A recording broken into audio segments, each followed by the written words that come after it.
And we're live. Hello, hello, hello. Testing, testing, 1, 2, 3. Testing, testing, 1, 2. We've got a little green light down there. Hi, I'm Doc Sloan. Just popping on a little bit early to check that our video and audio is working okay as usual. So if anybody's out there, do say hello. Let me just adjust that camera a little bit. There we go. Pardon me. So we'll just wait a wee moment or two just to hit 9 o'clock before we get started with the Dune Book Club, Children of Dune Book Club. And tonight we'll be doing chapter 5 as we start to move a little bit further into the book. So we'll just get myself organized. There we go. I must put so many tabs or something into this book. Make it easier to find individual chapters. There we go. Goodness, right, that's because I didn't highlight it. There we go, that's why I couldn't see it. So yeah, as I said, if anybody's out there, say hello. We're just on a wee bit early to check that everything is going okay. We've had some pretty horrific weather here lately. Pardon me, and I've still got my chest there, throat cough, tickly throat thing, so I'm on the medicine tonight. Hopefully it will, oh god, it's very bitter. Hopefully it will I suppose help a little bit, you know. So there's 9 o'clock, folks. Thank you very much for joining me. I'm Doc Sloan. Welcome to my science fiction station, the Doghouse. We're on our third book club now, Children of Dune. And today we're going to hit chapter 5.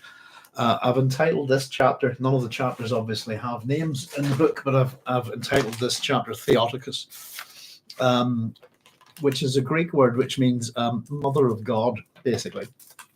Well, that gives birth to God. And so what we've got here in this chapter, we've had a bit of a build-up about the return of Jessica to Arrakis, and this is the chapter where she actually returns. And so what we've got here within this chapter, I suppose, is a continuing build of tension, if you like. There's a bit of action here that's kind of what's going on here, what's happening here. I suppose there's the confrontation that Alia has been fearing with her mother, Jessica, and how that goes down. And at this point also, we're going to meet a couple of Fremen.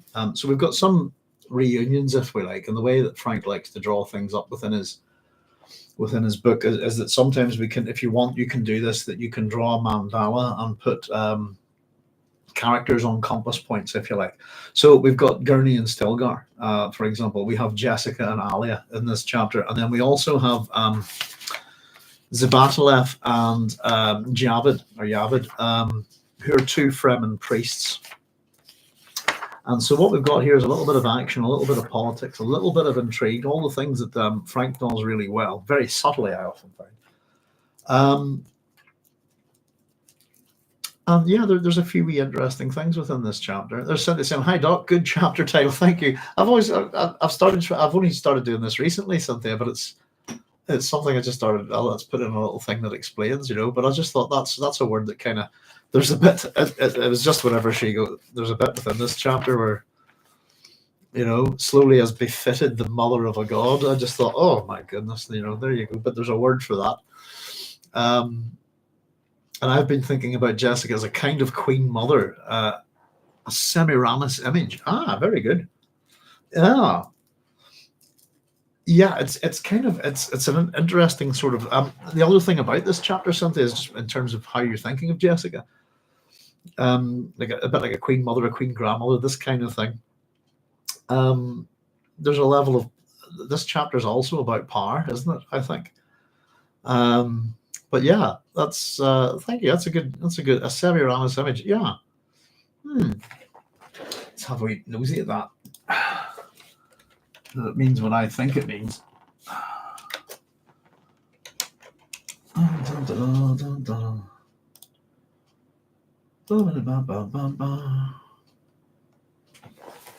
Okay. Not what I thought it meant at all. Semiramis is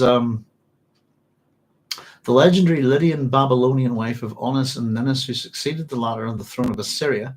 According to Moses, Coronazzi. Legends narrated by there we go. Diodorus Siculus, who drew primarily from the works of Ctesias of Cnidus, describe her and her relationships to Alis and King Ninus.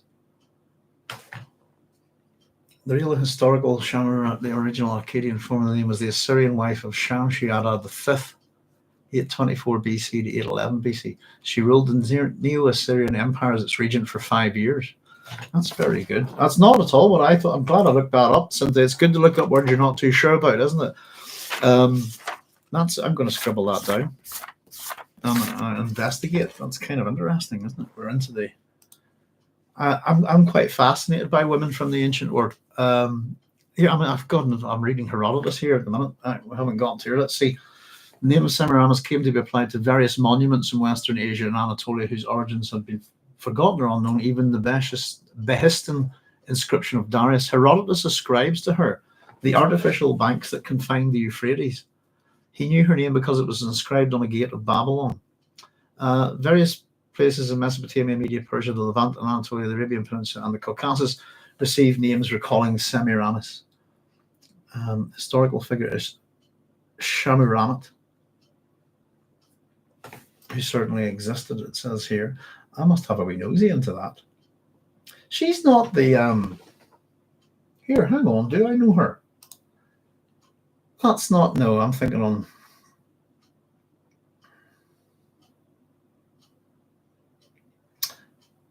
I was thinking on the Hanging Gardens of Babylon very quickly.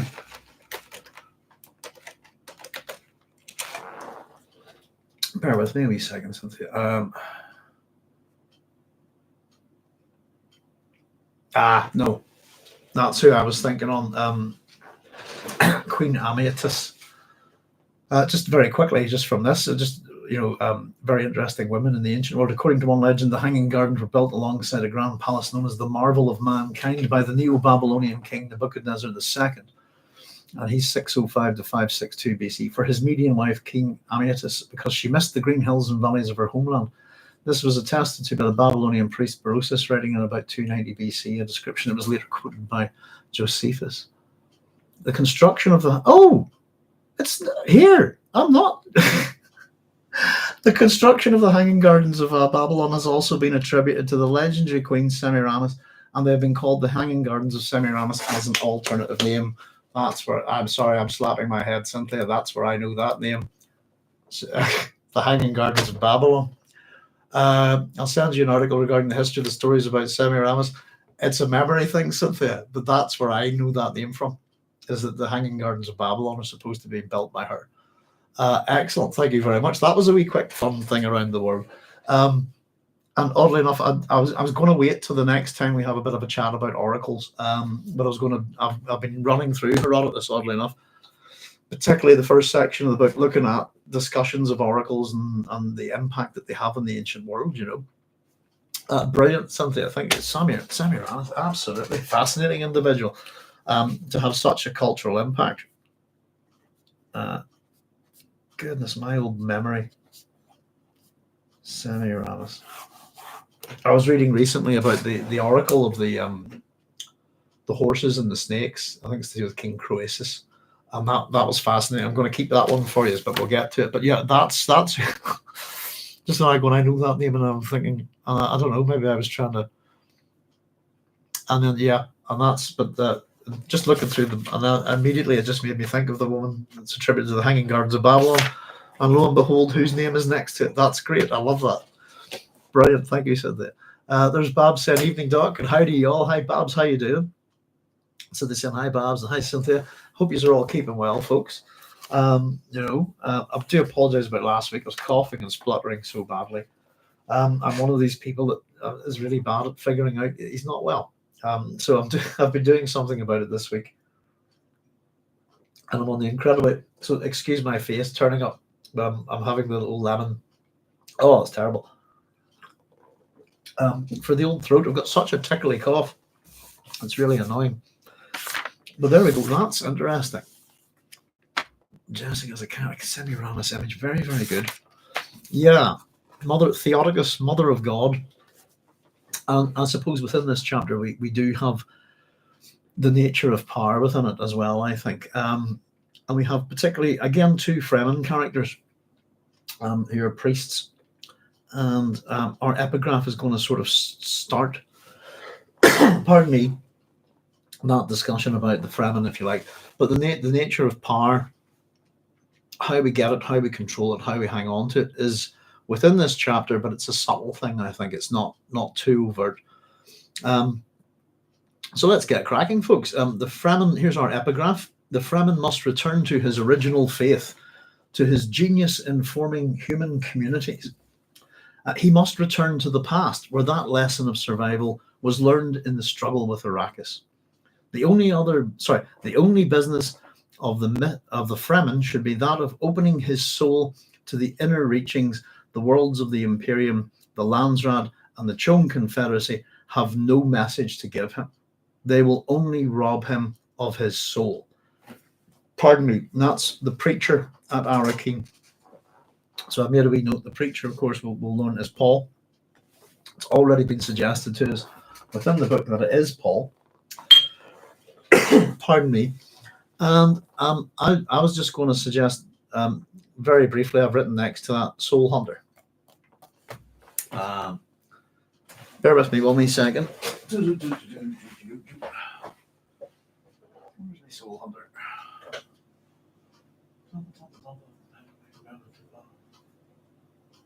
Hellstrom's Hive, African Sea.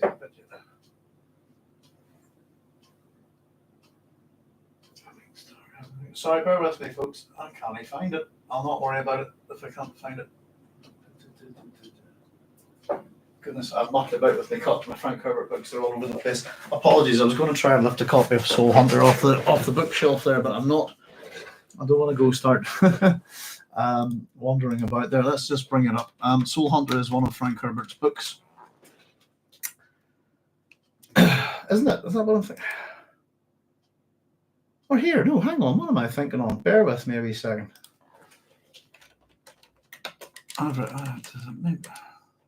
I really am having some serious brain farts these days. Bibliography.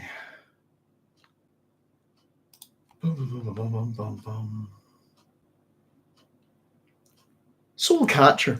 That's it. Sorry, folks. I had the wrong word in my head. I wrote Soul Hunter down. It's Soul Catcher. Of course it is. Scribble that down. That's me having an old brain fart. I just wanted to say that this kind of the talk within this. Where are we? Soul Catcher is published in 1972. And of course, Children of Dune we have in 1976. So this work has been. Soul Catcher has been written by Frank prior to this. It's about a Native American, just quickly off Wikipedia, who kidnaps a young white boy on their journey together, etc. That's what it says here. But it's just, it just says here quickly, Kirkus Reviews writes that the bond between Katsuk and David sounds almost plausible, but the novel's serious fantasy fiction. The characters are symbols, and Katsuk's trance sense of mission will remind some of Dune's Paul Atreides. At times excessively lyrical and portentous, nonetheless deeply felt and magical, and an eloquent evocation of the old Earth life religion, contrasted to the walking death of whites. Novel is partially inspired by Herbert's relationship with Quillette Howard Hansen, who disapproved of the book's ending, saying it was culturally contrary to how a Native American would behave in that context. Film producer Dimitri Villard noted in 2014 that the novel's not cinematically acceptable ending was likely one of the reasons the novel had never been adapted into a film. Well, there you go. So it just reminded me on a little bit on Soul Catcher. Soul Hunter, why did I write that down? I think that's an episode of Babylon 5 or something like that. I wrote Soul Hunter. It's Soul Catcher. So it was just that there. It reminded me a little bit of that. The only business of the Fremen should be that of opening his soul to the inner reachings of the worlds of the Imperium. To the inner reachings. The worlds of the Imperium, the Landsraad, and the Chone Confederacy have no message to give him. They only rob him of his soul. So I just thought that just reminded me a wee bit of that. And we've had that kind of work by Frank within that time period, you know. And there's Carlos Crescelia saying, "Hey guys, Doc. Carlos, how you? Hope you're keeping well." Howdy, Carlos says, "I'm on the old Lemsips tonight for cold and flu. And they say I'm one of these people who's very bad at recognizing he's not feeling too well. Like, it kind of takes me to be coughing and spluttering a lot on the video to actually figure it out. But there we go. So let's get cracking, folks. Again, as always, anybody's got any wee comments or any questions, just let me know. We just had an interesting wee start with Cynthia's comment about Semiramis, and I couldn't get into my head that word, and then I looked it up and then realized, and then just who we were talking about. An interesting, very interesting person. That's a wee, that would be a thing to do, wouldn't it? Actually, just Cynthia, in terms of people like Semiramis, would be to plunder Herodotus and pull all the really interesting women out of it. Make something about that. Take a look at it. There's not too many of particularly badass women in the ancient world, if you like, but when they turn up, they're they're pretty cool. I think there's some really interesting female historical figures within that part of the world, you know. But there we go. So let's get cracking, folks. This is Jessica. So all around the Lady Jessica, reaching far out into the dun flatness of the landing plane upon which her transport rested, crackling and sighing after its dive from space, stood an ocean of humidity. Sorry, I'm going to stop here very quickly. Although I will not, I'll finish this paragraph. I've got something to point out in the epigraph that I missed. Pardon me. She estimated 500,000 people were there, and perhaps only a third of them pilgrims. It's about 166,000 roughly. And so I'm assuming that number aren't Fremen and the rest are, if you see what I mean. They stood in awesome silence, attention fixed on the transport's exit platform, whose shadowy hatchway concealed her and her party. Yeah, sorry, I've got a couple of wee problems here. Bear with me. So it was just to ask Cynthia, again, yourself probably, in the epigraph there, I've got a letter missing. The only business of the Fremen, and I've got Fremen, TH. So maybe somebody just let me know, is that missing from your copies as well? So it's just become, I think it's at this point where,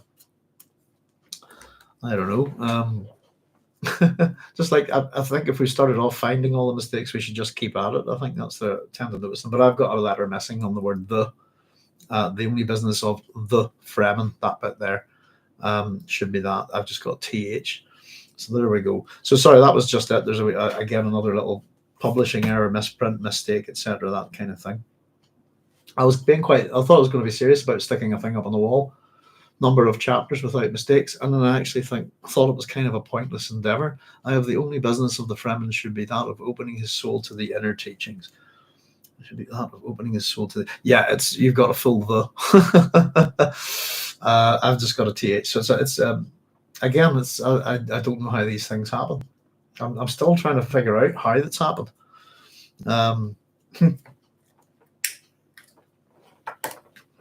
Now, so we got our wee timeline here, by the way.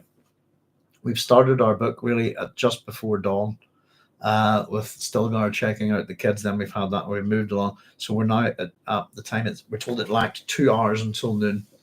But already the air above that throng reflected a dusty shimmering in the promise of the day's heat. Jessica touched her silver-flecked copper hair, where it framed her oval face beneath the Abba hood of a reverend mother. She knew she did not look at her best after the long trip, and the black of the Abba was not her best color. But she had worn this garment before. The significance of the Abba robe would not be lost on the Fremen. So, sartorial statements I've written here. This is again the use of clothing. This is all about image, if you like, to convey a certain thing. And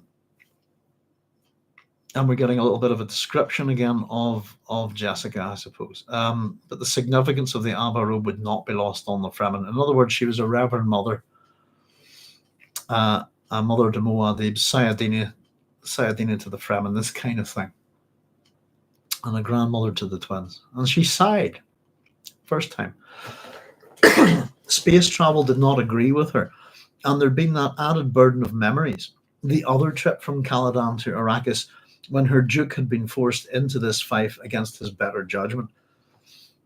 There's a couple of wee things there I just thought I'd point out, particularly with the David Lynch film and Denis Villeneuve's movie. I think that there's certain things that Denis Villeneuve has copied from David Lynch, not realizing that they were David Lynch's ideas, that they're not in Dune. And one of them is space travel. The Holtzman drives do not fold space the way it's presented. And it's not really said, but the way it's done in the Denis Villeneuve film, it looks like that. It's absolutely presented that way in the David Lynch movie. But in the books, the Holtzman drive, it takes time to go from one place to the other. You do not rip a hole in time and space and step through. Hence the long trip. And I think we also had, I was just wondering if I'm remembering correctly way back, that I believe that the Reverend Mother Gaius Helen Mohiam, that space travel doesn't agree with her either, if I remember correctly. So that was one thing, but just that it's taken time. The other thing there was that her Duke had been forced into this fight against his better judgment. I'm not sure I would agree with that, I suppose. Leto Atreides always had options, I think, if you see what I mean. And it's rather interesting that I've always considered, what if they just said no? Nobody's ever, no. I'm not doing it. I would mess it up. I don't have the resources, blah, blah, blah. You'd be much better putting this planet under somebody else's control. I've often, because there has to be a sort of way out of that. But he had the opportunity to flee to Tupile, for example. So it's just wee things that are sort of poking at me, I suppose, in my own head. Slowly probing with her Bene Gesserit trained ability to detect significant minutiae, she scanned the sea of people. Now, we've got quite a few kind of terms within this chapter in relation to people. We've got the sea of people mentioned a few times. And they're mostly water terms. Again, we're on a desert planet, that kind of inversion, if you like. We're told there were still soot hoods of dull grey, garments of Fremen from the deep desert. There were white-robed pilgrims with penitence marks on their shoulders. Sounds like flagellants or something. There were scattered pockets of rich merchants, hoodless in light clothing, to flaunt their disdain for water loss in Arrakeen's parching air. And there was the delegation from the Society of the Faithful, green-robed and heavily hooded, standing aloof within the sanctity of their own group. And again, green being one of the colours of the Atreides there. So this is another organisation. We've had the Qizarate in Dune Messiah, and within here we've got the Society of the Faithful. It's another religious organisation that's formed up around the crux of power, if you like, on Arrakis, with using Paul Muad'Dib Atreides as the focal point of their religion. So Jessica here we go. Only when she lifted her gaze from the crowd did the scene take on any similarity to that which had greeted her upon her arrival with her beloved Duke. And again, with that kind of same, we have these repetitions within the Dune series. It's another arrival on Arrakis. And I also wanted to say, and I might have written this down a wee bit later on here actually, that Jessica stepping out of this vessel here is kind of a rebirth, in a sense, if that makes sense. It's another rebirth.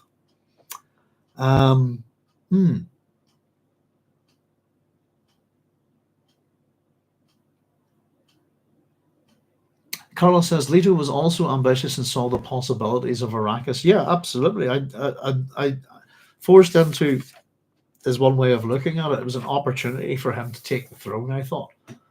And I still think that within the first Dune novel, everyone's after the throne. Everybody's got there's an aim for it in some way. So it's interesting that Jessica had not had occasion to come to Arrakis for at least 9 years, while religious adherents, surely not all wealthy, seemed to travel to the sacred planet with ease. Yeah, that's possibly got something to do with the control of the guild, if you like, after the Arrakis affair, if we want to call it that. But yes, the Arrakis becomes a focal point for pilgrims. I'm imagining that they must have made it cheaper for them, if you see what I mean. the way that the guild present wealth, if you like, within Denis Villeneuve's Dune is, I'd imagine that they would go out of business very quickly. If nobody can afford to take your ships, nobody's going to bother, are they? And you know, it's that kind of thing. The other problem with the idea that the Holtzman field generators fold space, so you can step through. If that was the case in the books, which it's not, then you could just build them on a planet, couldn't you, and walk through to another planet. You wouldn't require ships. So it's the little things, I suppose, you know. And there's Joseph saying, howdy, and nice to see you, Doc. Hello all. Hi, Joseph. How you doing? Good to see you. And there's Chaya Rivka that says, shalom all. Hope you're having a great night today. Hello, Chaya. Good to see you. Yes, indeed. By the way, folks, I've got a bunch of emails and I haven't got around to answering them, including yourself, Chaya, and I think. But there's some people talking about arranging to have a wee chat, and I'm trying to catch up with a few things this weekend. And hopefully, as I said, I've been trying to get organized around the book club, and my week has changed and stuff like that. So I'm hoping to try and pick things up a little bit, and I'll try and organize some times with you guys that are wanting a bit of a chat. I'm still really looking forward to it, you know.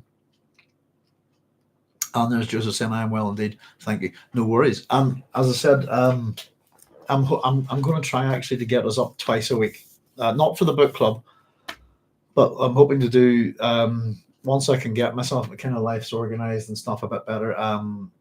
I'm hoping to maybe run 2 episodes a week, but where we'll do the book club one night, still keeping it on the Thursday, and then I'm going to try and pick another night to do science fiction in general, which is kind of what we're also about, you know.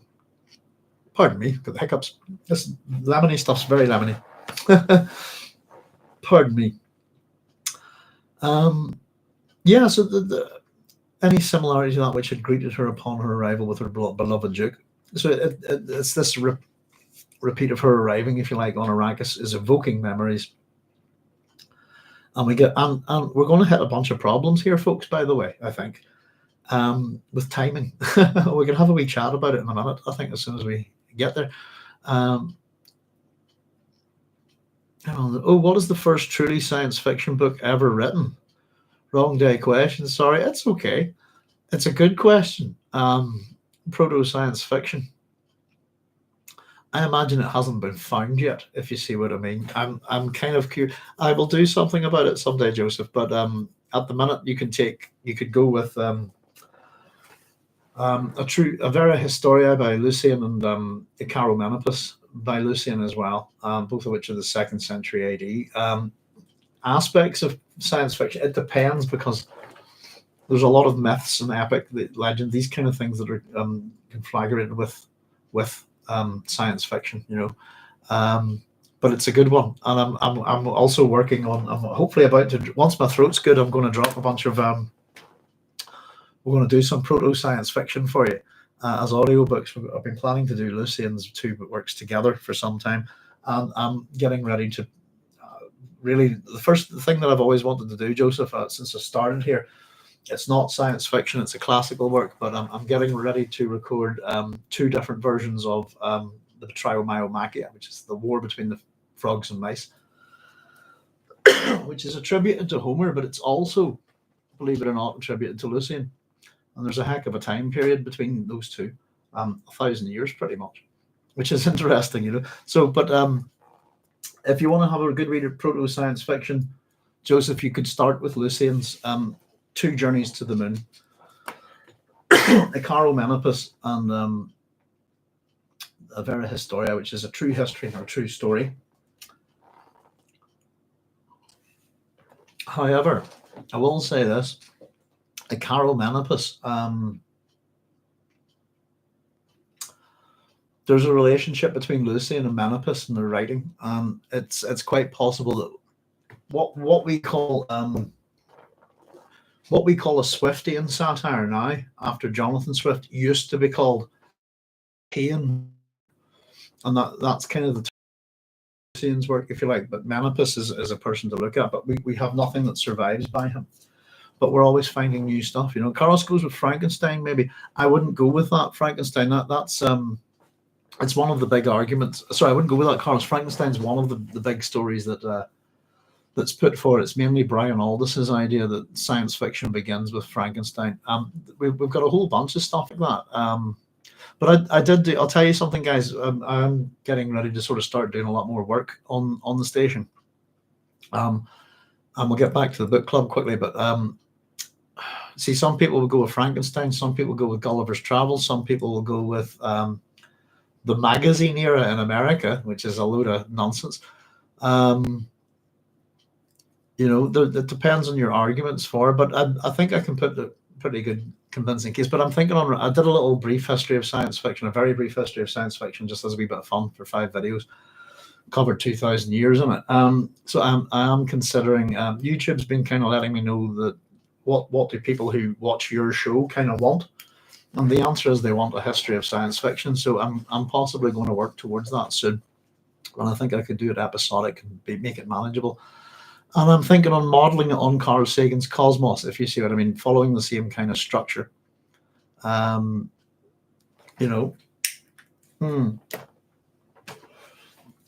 Which is believe it or not, Carl Sagan's Cosmos is one of my all-time favorite books, and it's my favorite coffee table book by far.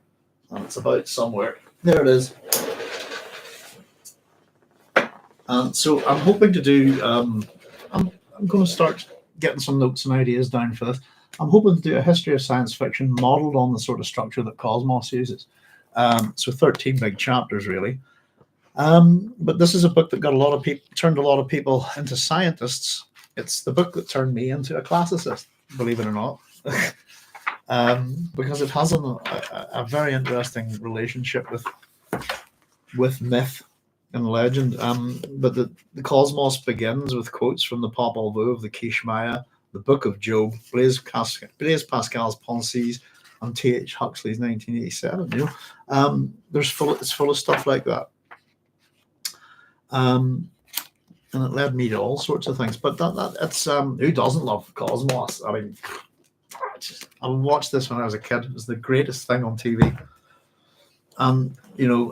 Carl Sagan, I think, is a fantastic scientist and educator, but a person that brought a lot of this knowledge to the world, and also it's a work of speculation. So you can consider Cosmos a piece of science fiction as well, But I thought it'd be a useful framework, especially because the history of science within this book, if you like, all the way up to the modern day, science fiction follows it, doesn't it? Sometimes it creates it, by the way. Sometimes science fiction creates the science. And that's what's interesting about it. But yes, it's definitely something. And I'll tell you what, Carlos, it's quite possible I might be popping on tomorrow night to try and do a wee live chat. So, but anytime we'll have a bit of a natter about it. Holy crap, I'm 2 years old learning Cosmos as a book. Did you not know? Oh goodness, it's yeah. I mean, it's the winner of the Pulitzer Prize in 1978. Well, that's Carl Sagan as director of the Laboratory for Planetary Studies. The book is there you go. For a long time I had a friend who owned this book. And I never had a copy, and eventually picked myself up. Mine's held together. I don't know if you can tell, with sellotape and so on there. But it's a book that accompanies the series, and it's absolutely incredible. Beautiful book, full of photographs and images and stuff like that. And it's a thing of its time, but it's totally relevant today, I think. What's particularly, I mean, there you go. I'm talking all about. There's talking all about Robert Heinlein, science fiction, and there's particularly a chapter in this where he explores ideas of different types of alien life. For example, animals that might live on gas giants, this kind of thing. It's a science fact book, and it's a science fiction book, but it's absolutely full of stuff, and it's exquisite. It's my top 10 books of all time, I think. Just because it's a book that I would flick through it. Do you have an affiliate link? I don't. It's not a book you should have trouble picking up. Let's have a wee look. Oh, cancel that. Hang on. Nearly lost you all there. I know Neil deGrasse Tyson did a kind of thing, didn't he? The DVDs are available and have been updated, I think. Let me see. Ping.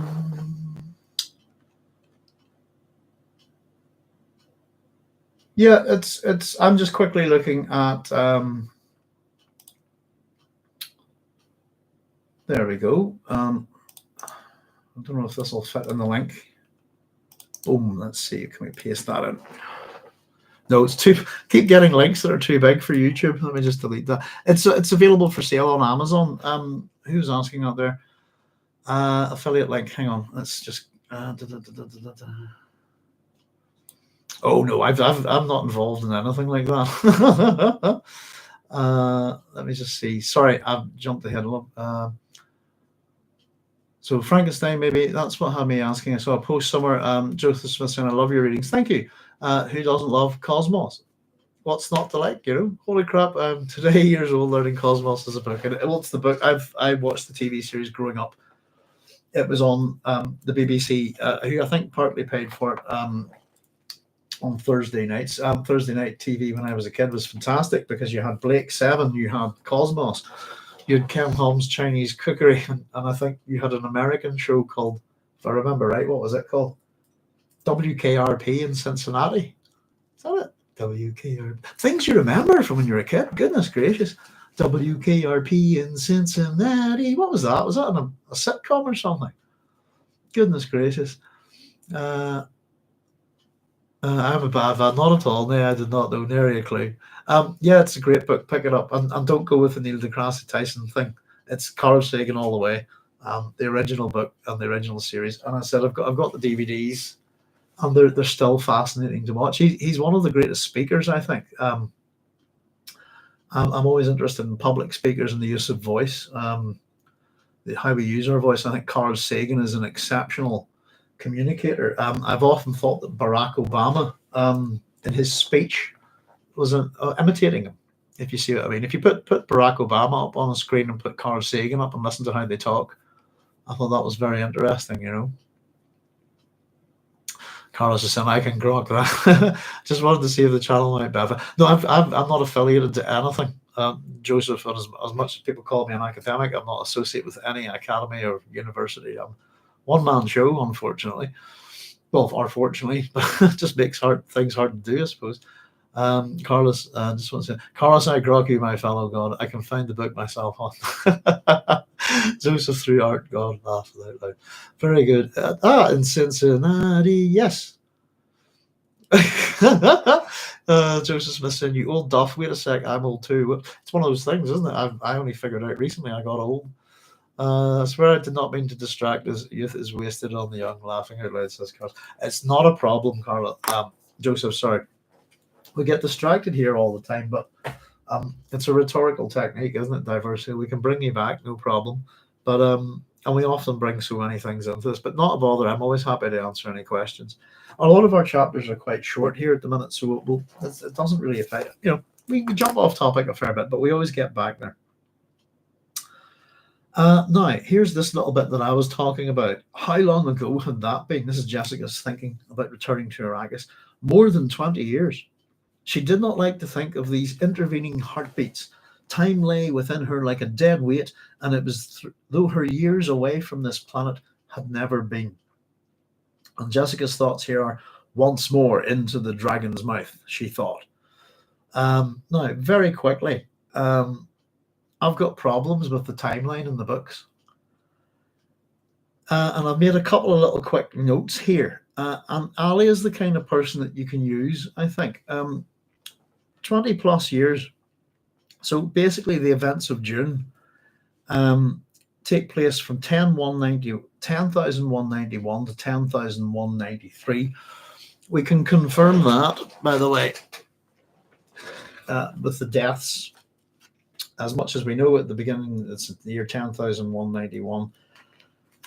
If we look at Appendix 4, within Dune, we get death dates for Vladimir Harkonnen, and Glossu Raban. They're both 10-193, which makes Alia probably 3 years of age at the end of Dune. Dune Messiah is supposed to be 12 years later, so doing the math on that, that begins in the year 10,205. And at the end of that, we have Alia is either 15 or 16, and ends in 10,206. So the events of Dune Messiah take place over 2 years. And then we jump forward another 9 years, which makes this the year Children of Dune, probably the year 10,215, by my working out. The other thing to do with this is that we'll get a mention of Shaddam IV, who's been dead. I think it was something like 13 years earlier. So we could put the Shaddam IV dying in 10,202. And let me just check this, because the interesting thing is, yeah, we've got a date for his death is 10,202 within the book, But there was just some of the stuff that was coming out in here, the dates, the times, etc. There are little things that just made me. Now, the reason why I'm saying this is that I've checked a few other people's work on timelines within the Dune universe, and it doesn't really they don't seem to match up. So it was just a wee thing, more than 20 years. Yes, indeed. Once more into the dragon's mouth, she thought. I thought that was a little bit of that's a bit shit. Herbert likes Shakespeare, doesn't it? It reminded me on the once more onto the breach, dear friends speech from Henry V. Youth is wasted in the young. Youth is spent learning Tanstaffel. Tanstaffel's a great word. It's a very true thing, though, isn't it? One of the things that blows my mind about Dune is we're experiencing a story from the far, far future, as told from the far, far, far, far future, sort of thing. Amazing. Yes. And it's the other thing we've been kind of paying attention to a wee bit, Joseph, is that we're getting things within this book that aren't correct. From our point of view, does that make sense? That we've had a few wee things that just don't make sense, and we have to question, as you say, is this a historian who's looking at this? And I've almost started to think that there are different historians involved, or is there one ultimate writer of the whole Dune series, from a far, far future position, if you like, who's compiled and used all these different historical quotations and etc., etc. But the fact that there's things that aren't quite correct in the book, we were discussing it the other week. I think that are they continuity errors because of the time difference in the way that the books are written, even though parts of Children of Dune are written way back with Dune. This is over 11 years later, pretty much. Or are they historians who are looking into things and not getting them quite right? Which would be interesting. And especially with all the discussion of historians within Dune Messiah. And I thought that was a bit of a handling, finding out that, the different prologues, the Bronzo of Ix thing, that kind of bugged me a wee bit. Makes a big difference to the book. So they're saying Jessica counts the years in heartbeats. Remember that she would use her Bene Gesserit training to count backwards via heartbeats when coming out of Prana Bindu suspension. Is she now waking up? Well, perhaps being reborn as well. But that's a really good point, Cynthia. Joseph Smith said, Cynthia, yeah, I feel it. A good question. Yeah. Has she been like in a fugue? Has she been? We've been told that what was the point that even their grandmother refuses to live on the same planet? This kind of thing previously. It's interesting. Chaya saying, I thought 12 years between Dune and Messiah. Yes, the twins are now 9, and Messiah is set right before and during Chani's pregnancy. 9 plus 2, 7 months is more than 20 years. Yeah. 12. Yes, it is. It wasn't that, but it was that. Let me see, how long ago had that been? More than 20 years ago. It was 10. What we know the dates, I suppose, in it. But what was actually bothering me, it wasn't what was in here. Was that I looked this up just to check some dates. I'd looked stuff up on Wikipedia, a couple of different Dune sites, and I found that their dates were quite different than the ones that. And I've just done the math, basically the same way you're doing. 12 years between Dune and Messiah. The twins are now 9. Messiah is set during pregnancy. Now, she's not pregnant at the start of the book, but again, we're told that it went from 1 to 2 years within a maximum. So I don't know. My guess is the events of Children of Dune are beginning in the year 10215, possibly 10214. But it was just I looked this stuff up. I do check out other people's work on this just to make sure I'm not making a right mess of it. And I just found my dates, what I thought was correct, wasn't lining up. So I just thought I'd quickly mention that, But yeah, there's Connor Quinn saying, "Hey Doc and all." Hi Connor, how you doing? Thanks very much for joining us. Good to see you. Carlos Casellas was saying, was Jessica's reversion to the Bene Gesserit a rejection of Paul and his jihad? And did that influence her decision to abandon Alia? It's a good question. Reversion to a rejection of Paul and his jihad. I'm going to be honest, Carlos. I'm reading the book as we go, one chapter at a time, and I don't remember all that way back to the last time I read the book, which had to have been before 2010. Oh goodness. Wow, so it's been 14 years since I've read this. So I honestly don't remember, but where I'm going with it is that we're going to talk about this in a minute, I suppose, is that rumor is a big thing within this chapter and has been a big thing building up. I'm wondering where these rumors come from, and is it part of a spy network, this kind of thing. But at this point, I'm not certain that Jessica has reverted to the Bene Gesserit. Does that make sense? It's maybe I'm wrong, by the way. But that's what they think has happened. And again, I have been thinking a wee bit about this. If you were the Bene Gesserit, would you take her back? For her to mess up another, one of your big plans that's taken thousands of years to put together, and this woman has messed it up so badly by being disobedient. Why would you bring her back? I suppose I can answer that. It's to do with the nature of her children, if you like, and the genes. Pardon me. Lamb sip time. Oh, ugh. I quite like lemons, but this one's particularly better. Yes, she did not like to think of these intervening heartbeats. As you say, the way that who was that? Sorry, was that Cynthia? Let me just see. Where I've lost the count. Cynthia. Jessica counts the years in heartbeats, and that she would use her Bene Gesserit training to count backwards via heartbeats. When coming out of Pranu Bindu suspension, is she now waking up? That's a really good point. And to put that in terms of time and how she sees time, heartbeats. Or has it all gone by so quickly or so slowly? Time lay within her like a dead weight, it says. And it was though her years away from this planet have never been. So maybe it just seems to have flown by, this kind of thing, perhaps. I'll catch up with the comments because they're running up the page here. Bear with me a wee second. So I'm Carlos, just in relation to your comment, I'm not 100% sure she has reverted to the Bene Gesserit at this point, and I might be wrong because I haven't read forward, but it's possible. But one, would you consider, would she trust them, and two, would you consider they ever trust her? If you see what I mean. Joseph was saying, hi Connor and Carlos. I think so. She isolated to not have to see what she made, in my opinion.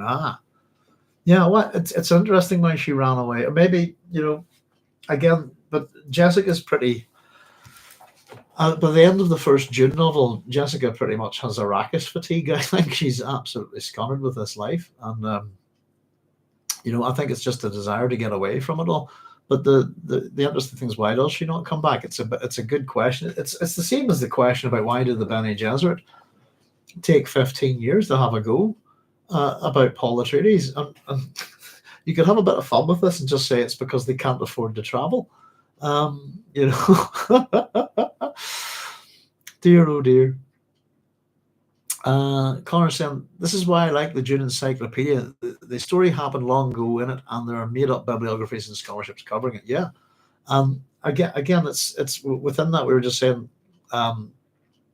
Connor, that we have questions about the historicity or the accuracy of the historicity of the story that we're being told, particularly if we look at Dune, the first novel, almost everything we learn about Leto, Jessica's partner, Duke Leto the First, is all propaganda, and none of it really equates to the man that we know in the book. If you see what I mean. And we always, if we know one thing about the Atreides, we should always remember this. We're told they do propaganda better than anybody. It's their thing. We're going to see a bit of it here, and the fact that Jessica has arrived wearing the black of the Abba, that's part of that. It's all part of propaganda, manipulation of appearances, what's really going on, what we're pretending to be, and what we actually are.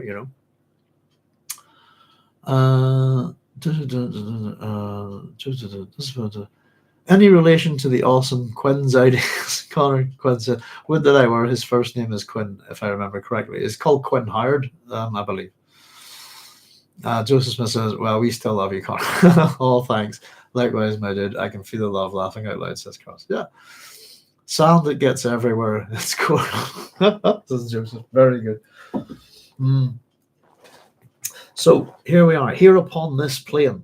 That also kind of, so we just head once more into the dragon's mouth, she thought.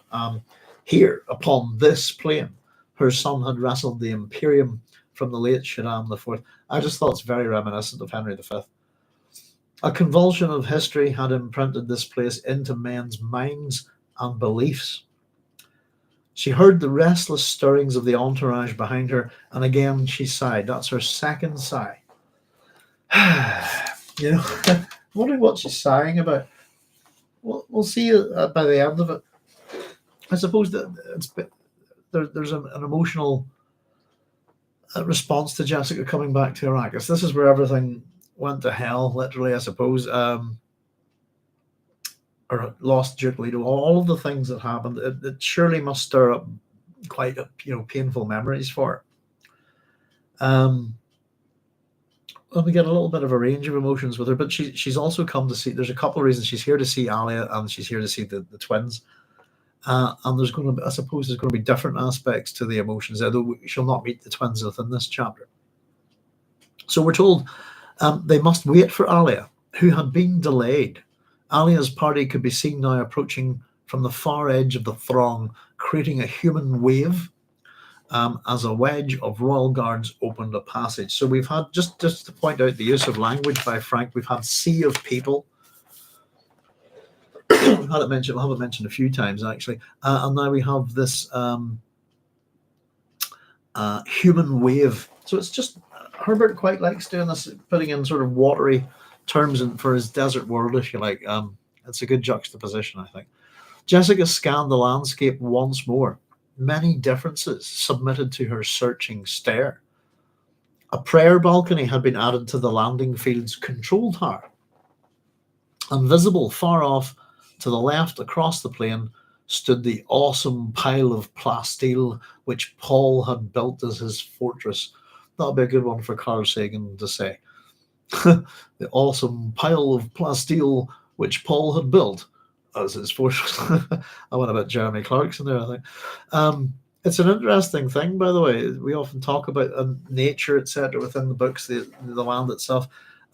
Paul's fortress sounds like a horrible monstrosity, doesn't it? The seach above the sand. And I've written next to this, here comes the hyperbole.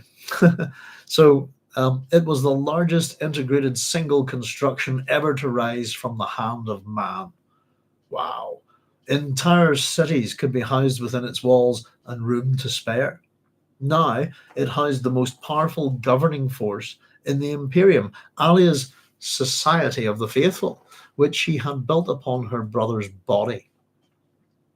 And Jessica thought, that place, sorry, these are Jessica's thoughts, that place must go, Jessica thought. And there is a level of power with this woman that she's come in here and she's wanting to make changes and etc. etc. But and we're told that the Society of the Faithful belongs to Alia. It's Alia's Society of the Faithful. And I was assuming that this is probably something that's grown up around, pardon me, the previous Quizerati. And it's been replaced. They're her own people, I'd imagine. But this hideous, just the description of it, doesn't it? It sounds awful. Awesome to be in all of it, but it's a pile of plasteel. I suppose it's one of these things that we get in science fiction. Star Trek's got, was it transparent aluminum or transparent aluminium, as we like to say. That's good. It took me ages to figure out what transparent aluminum was, and then I realized it's Americans saying aluminium. Made me laugh. So talk about things you don't realize when you're young, folks. But she's built this upon her brother's body, and of course that's not a foundation to build something on, really, is it? Because there's a strong suggestion that Paul's not dead. Alia's delegation had reached the foot of the exit ramp and stood there expectantly. Jessica recognized Stilgar's craggy features, and God forfend, there stood the Princess Irulan, hiding her savagery in that seductive body with its cap of golden hair exposed by a fragrant breeze. I love this bit. Irulan seemed not to have aged a day. It was an affront. Dear, I think that's the humor that Frank has. I don't know, you couldn't really argue that the Dune books have got a lot of humor in them, but they do have some. And I think Frank's quite subtle in his humor, if you see what I mean. He's subtle in a lot of things, but I thought that was very funny. There's Stilgar's craggy features, and God forfend, there stood the Princess Irulan, hiding her savagery in that seductive body with its cap of golden hair exposed by a fragrant breeze. What a great description of a woman. A princess, savage, seductive, golden hair, and fragrant all at the same time, and that she seemed not to have aged a day. It was an affront. It's just, I've written next, that's funny. A little bit of possibly jealousy, this kind of thing. But Irulan's looking pretty good. I'd imagine possibly Jessica's feeling her years a wee bit here. But it made me laugh. I had a good giggle at that. Dear. Joseph said, be right back. No worries, Joseph. Something says, did you say fragrant breeze? I have vagrant. Here we go. Excellent. Thank you, Cynthia. Let's have a look. Let's get the book. Where's my pen? I've got one ink pen, I think, and one without. So which one are you? Yeah. Now, fragrant breeze. Let's get my notes. Bear with me a second. Vagrant. Okay, where are we? That was number 11. Right, let's find it. God forfend, there stood the princess hiding her savagery. I've written it down wrong. Vagrant. Exposed by a vagrant. It is. That's my mistake. Sorry. I just thought it must have been me. I thought fragrant must have been. I do that now and then. Yes, it's thank you, Cynthia. Sometimes I do make wee mistakes myself. A vagrant. I don't know. Fragrant might be better, but a vagrant breeze. So yeah, thank you for that. That's one of my mistakes. Continues the harsh. I think it's funny as hell. Yes, indeed, savage, but savagery. It says a lot about Princess Irulan, and this is coming from Jessica, who's got this Bene Gesserit ability to kind of know and suss people. This is the woman who's poisons her daughter-in-law, etc. I think it's a fair enough comment, Yeah, what we get about Irulan's not particularly flattering, I suppose. But I love the bit where she seemed not to have aged a day. It was an affront. I think it's brilliant. Yeah, I would have dropped in an exclamation mark there myself. Actually, it was an affront, but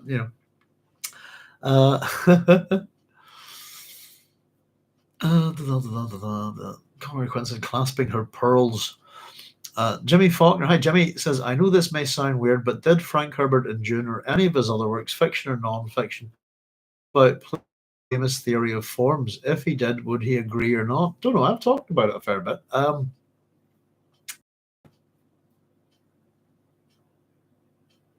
I'm wondering. I think I know why you're asking that, Jimmy. There's a speech in David Lynch's Dune, which is to do with his idea of the weirding way, and that is to do with Plato's theory of forms. And I think that what is it? He says that some thoughts have a sound, and that sound can give a form, isn't it? That kind of thing. Plato's famous theory of forms. If he did, would he agree or not? I honestly don't know, to be honest. The bit that I'm thinking on is, and I'm wondering if that's where you're getting it from. Maybe somebody else could think, but I'm not too sure, to be honest, Jimmy. But there's definitely something to do with that within the weirding way in the David Lynch Dune film. And that's a thing that they've invented for the film, by the way. The weirding way is a martial art, isn't it? But boy, that kind of Muad'Dib with the sound, I think it's really cool, actually. I thought it was a brilliant idea. One of the things I absolutely love about David Lynch's Dune, but I'm not too sure. There's an awful lot of the classical world within Frank's work, Jimmy, but a lot of it's really kind of mythology, and the repurposing of different stories, if you like. He's changed a few things, but the Dune series borrows the first three books borrow very heavily from aspects of the Iliad. There's all sorts of Greek myths. Let me see, but particularly the Iliad, I would say, and then also a fair amount from Theban mythology and particularly Greek drama that kind of wraps the Greek theater that wraps a lot of these stories up. But Plato's something that we would chat about a wee bit. We were just having a wee chat earlier about books. This one's for you, Joseph. Some books that are considered the first works of science fiction, and Plato's Republic would be one of them. I disagree, but it's an interesting book, and it's a speculative book, But if we're talking about candidates for the first ever science fiction book, Plato's Republic is a book that's been argued for. The oldest one that's been argued for, by the way, is the Epic of Gilgamesh. You see, this is why I'm thinking on doing this, because I can bring something different to the party, if you see what I mean. Being a classicist in that part of the world, if you like, I'm good at working with evidence and all this kind of stuff. But the Epic of Gilgamesh is not science fiction, though it has a story within it that you would find in many science fiction stories. But it's a myth, and it's a kind of historical myth. There's a reasoning behind it, which it would take a wee while to go into, but it's not too difficult to explain. But it's essentially the Epic of Gilgamesh. There's an ecological disaster in it caused by Gilgamesh himself, the building of his city. Things ensue, etc. There's also a quest for immortality within it as well. So those are elements that you will find in science fiction. But just because they're elements of science fiction, something doesn't make it science fiction. It's the same way that there's an awful lot of people churning out science fiction books today, and they're not. If you understand in terms of what we think about science fiction, what it is, and what it does. These are actually just stories in a science fiction setting. And so as much as it's a genre, it's also become a setting. Just really, Star Wars isn't science fiction at all. But it's set in a science fiction universe, if that makes sense, which then starts to break down quite badly in terms of science. But so yeah, there's some stuff there. But yeah, as I said, I'm going to start putting together some stuff. We're going to work at doing an extra live show a week, and then starting to really put together a bit of a body of work to start making some videos. But where I was thinking on is I've got some things I want to make that are short videos, and then I'd like a long-term project, something that I can get my teeth into. And I think it's time to do a history of science fiction. I'll be very interested in it. But as I said, I'm the problem with science fiction academia, if you want, for want of a better word, is it's something I've pointed out is heavily biased. very badly biased. I think there's a bit of controversy with the Hugo Awards again this year, this kind of thing, and rather incestuous, if you want to use that word. Hmm. But it's often why almost every science fiction writer has an opinion on it. It's why the first thing I'm going to do, by the way, when we do a live show, is we're going to do all the other definitions of science fiction. I have about 50, 60 of them. We got through half of them, just wanted to go through them all, and they're all to a degree incorrect, if you see what I mean. But it's partly to do with the reason that science fiction, it hasn't been taken seriously as an academic subject, and the nature of the journals and stuff, But it's sad because I think actually, that's been a kind of snobbery within language and literature departments, and it's something that's going to bite them. I think the other thing is, if you're wanting to be a literary academic, whole point about doing things like PhDs is to try and do something new, something that hasn't been done before. If you've got a PhD in Shakespeare, whoop-de-doo, you know what I mean? Join the club. Hasn't everyone? This kind of thing, It's some things have been studied to death. Does that make sense? Science fiction represents often something that's very fresh and is at the height of the modern cultural zeitgeist, wherever it may be written, Oh, sorry, I'm off on one, but no worries. But Jimmy, to answer your question, there's lots of stuff in it. I'll tell you what, certainly if we did come across it, we'll point it out. I've often got so many questions about what sort of man Frank Herbert is. I think he's a bit contradictory, but then aren't we all in some ways? Good question, says Joseph. That's interesting. Jimmy saying thanks. No worries. I'd like to see that history doc. Yeah, we'll have to start in the ancient world, won't we? And that's why I was saying that using this book here would be a very, very good guide for me, if you like. Pretty much, Carl Sagan's Cosmos pretty much begins with a discussion of Eratosthenes and how he figured out that the world was a sphere, and how he figured out pretty much within a few miles its diameter, using a bunch of sticks and shadows. It's there's those Greeks for you. Yeah, fascinating stuff. But yeah, we certainly culturally we'd have to plunder a few different places and stuff like that and see. But it's one of the big problems with a lot of that stuff, I suppose, is that people spend more time arguing what is not science fiction than what it is. But yeah, I'm kind of looking forward to doing it. As I said, I've been reading a wee bit in the ancient world lately. I've been reading my Herodotus. I read some Lucian recently.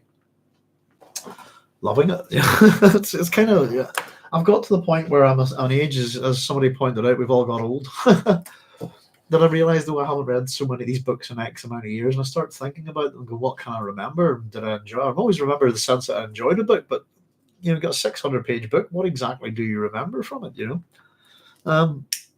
But as I said, how I work, you'll not find too many classics people in things like science fiction doing that kind of work, etc. How I work is very different, and I think I could bring to it a level of legitimacy and gravitas, if you like, and accuracy and evidence the hell out of it, and hopefully make it entertaining, because they're all interesting people, I think. But there's a whole plethora of science fiction books. The thing is, you think about publishing, how rare books are. It's something I've been thinking about a lot, because I've been getting a whole bunch of science fiction writers sending me their stuff, and I'm a bit swamped, to be honest with you, with emails and comments, and trying to figure out how to get it all caught up to it. But there's simply, within the literary market today, that there's so much. Everything is mass produced, and to a point where when I was a kid, a new science fiction book came out, you kind of maybe heard about it in a magazine, but there weren't too many, if that made sense. And now if you go looking online, there's a million and one science fiction books that are all ebooks, that all seem to have the same covers by the same artist or same AI artist. It's hard for something to stand out, I think, and I think it's become very difficult. You look at certain books like Thomas More's Utopia, there's all sorts, kind of going between the 2nd century up until things like, I suppose, things like the Renaissance and the Enlightenment. And then where things kind of tend to kick off technologically is, I suppose, with the Industrial Revolution, where we get a big flurry of that kind of stuff, all the way up to the fin de siècle, to the start of World War One. And then we have a wee bit of a gap, and then we have a bit of a resurgence, and then really just prior to World War Two and post World War Two, we get an explosion of great science fiction. I think it's died a death really within the last 15 years. There are certain good writers out there, but they're hard to find, and it's hard to find, to choose something that's good. But a lot of stuff is just I don't know. Oh, here's my hero, and he's off going to shoot some laser beams in a rocket ship and rescue the girl. This kind of thing, it's almost kind of going backwards to kind of 1920s, 30s sensibilities, if you see what I mean. I was just watching Undersea Kingdom. Why was I doing that? Actually, as I was reading notes on this, and I've been watching the old Flash Gordons and the old book. Oh, I know why. It's because I've been reading Landsman. I've just finished the first Landsman book, which is Triplanetary, and the writing in it very much struck me. It's an interesting story, but it very much struck me as very bad characterization, almost pantomime-like, which is exactly what those old shows are like. Star Wars, not Star Wars, Buck Rogers, Flash Gordon, and Undersea Kingdom, which I've been wanting to watch again for years. I couldn't remember the name of it because it was one that I absolutely loved when I was a kid. And I'm really enjoying the cliffhangers. I just know that didn't happen. But they're on YouTube and they're great, There is a glut of space operas these days. There is indeed. Sorry, I missed a couple of comments there. So it's just Joseph saying, love how Carl Sagan said that name. The thing that got me hooked by him, Joseph, was at the very beginning. He just goes, let's take a journey. Is it something like that? Is it the universe? Something like, well, atoms the size of galaxies and galaxies the size of atoms. He's such a great speaker, Garner saying, I love Lensman. It's pulpy as heck, but fun. Galactic Patrol's where it kicks off. Yeah, this is the thing I picked up because I've been wanting to read it for years, and I have book 3 and book 7. I got this, and it's like a phone book. Just to show you how small the writing is. So I've been struggling reading it, and the books, they've tried to pack everything in. It's not a great. The book split as soon as you open it, and actually pages are splitting actually in the paper. But once I got into it a wee bit, I don't know if you can see that there. Look, can you see that? That's a tear in the paper, not in the seam. So it was very cheap though. So I'm not really going to complain. But it's been something that's long been on my radar. I've been wanting to read them all since I was a kid.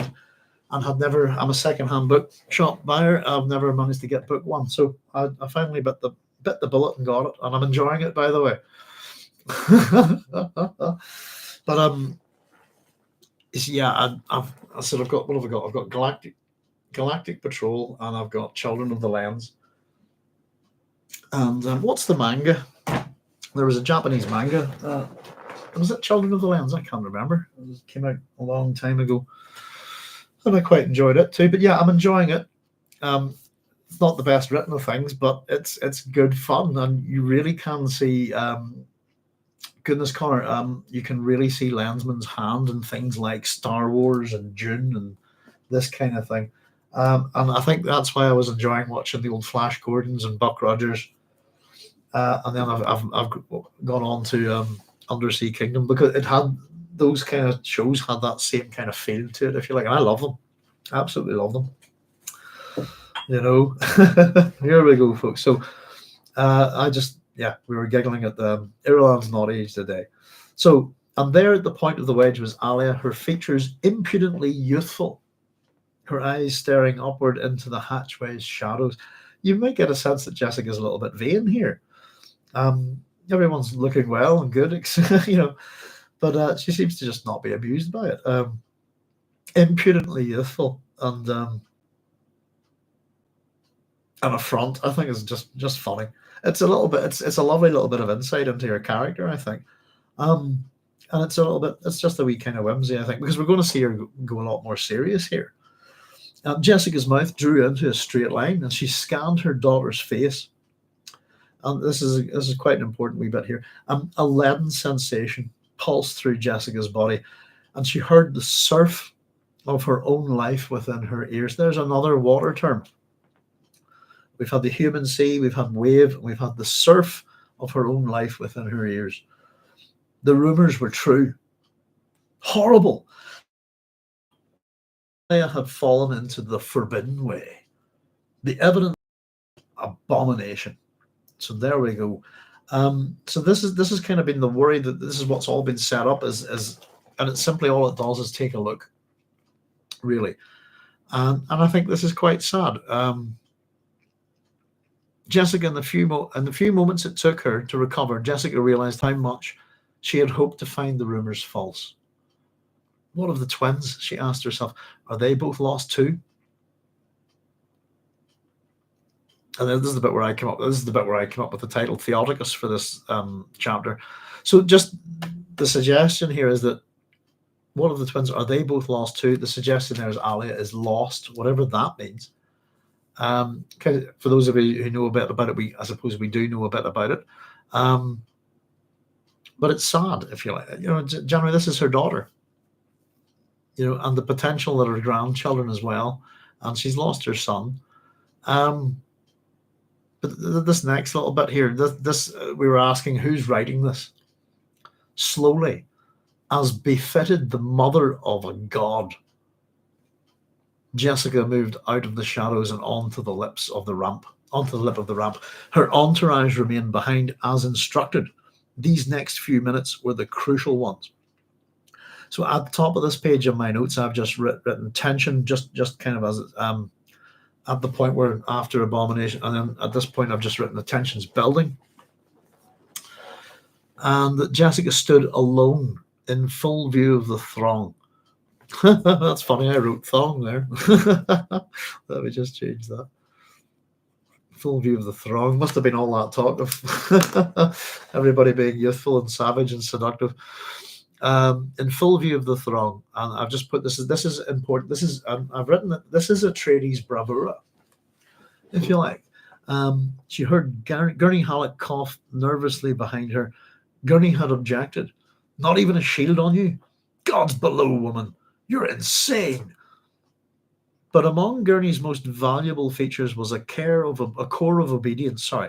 He would say his piece and then he would obey. Now he obeyed. That we get obedience, obey, obeyed there. All three of those forms of that word within the one sentence, if you like. Loyalty is often what we consider with the Atreides in terms of how they look at their people, but Gurney will obey, which I think is interesting. The human sea, again that term, emitted a sound like the hiss of a giant sandworm as Jessica emerged. She raised her arms in the benedictory. That's my own wee notes here. She raised her arms in the benedictory to which the priesthood had conditioned the Imperium. So I've just made a couple of wee words here. Just as a poem. Hang on. So yeah, this was the bit where I thought that her coming out of this was a bit like a rebirth. We have a whole bunch of those within the Dune series, particularly with Paul, etc. But Paul and Jessica, the still tent. There's all sorts of stuff to do with this and sphincters. And in particular, it's a thing that's set up by Frank in The Dragon in the Sea. And this metaphorical kind of rebirth. It's a thing that he uses quite a lot.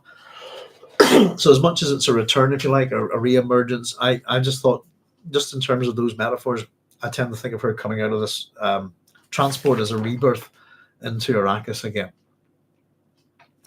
Perhaps a rebirth into all the roles, that she had when she was here, Because as much as Jessica's very much a political creature, sometimes I tend to think of her as a creature of action in that sense. Not quite sure why.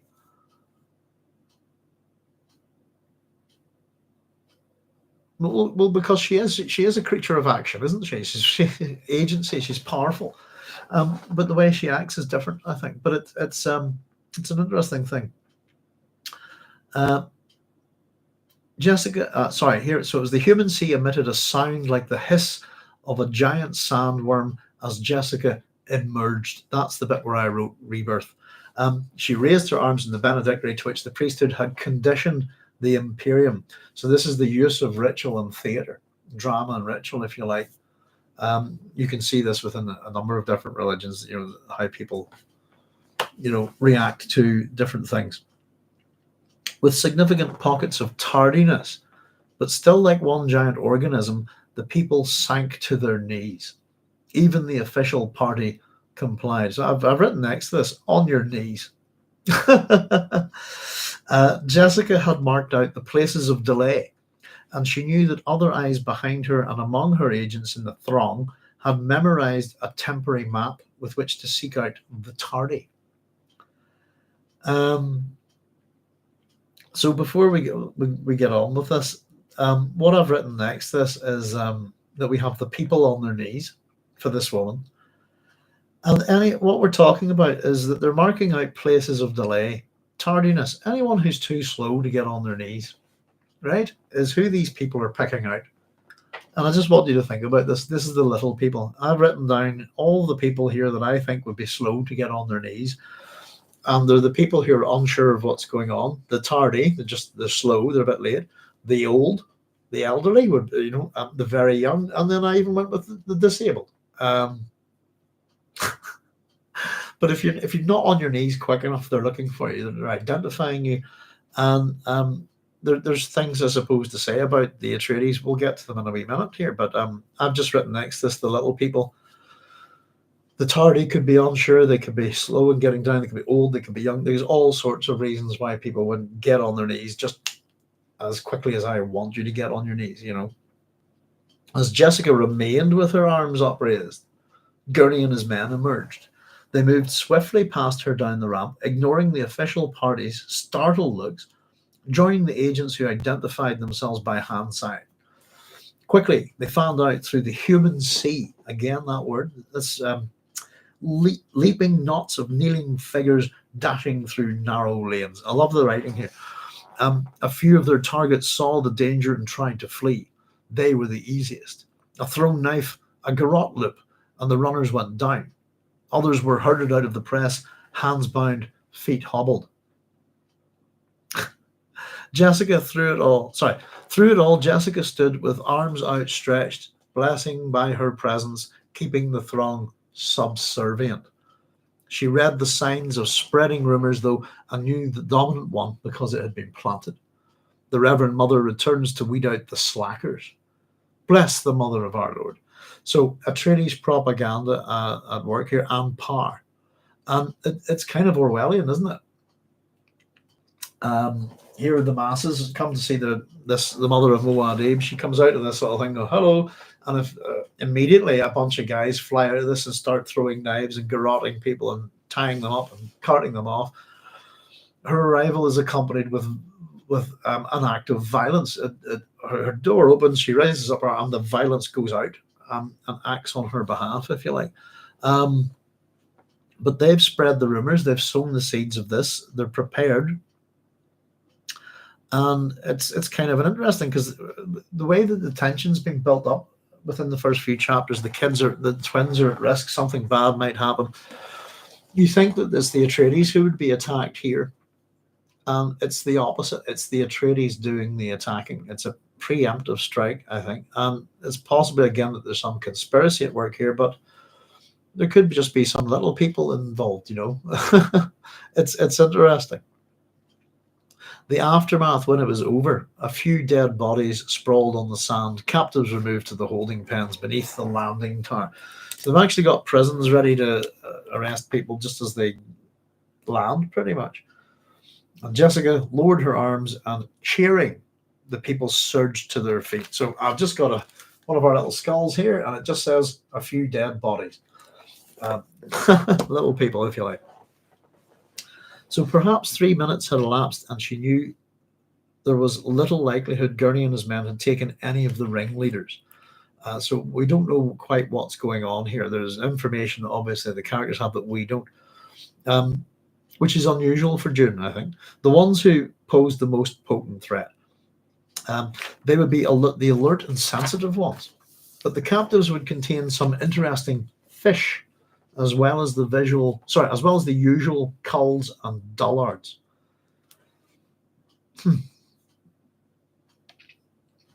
What does that mean? Just as well as the usual, what, simpletons, just the people who don't really know what's going on, peasants, this kind of thing. Jessica lowered her arms and cheering, the people surged to their feet. Did I read that one again? Hang on. Possibly did. Bear with me a second. I think I've repeated a passage here. Let me just check. I do that quite a lot. I sometimes rewrite things. Let me see. 20.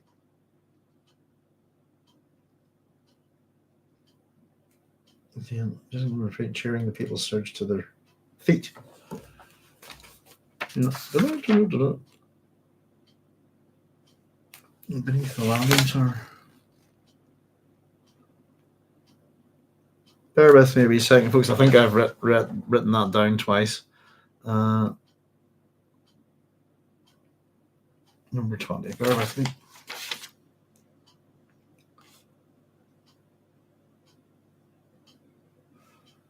Jessica lowered her arms.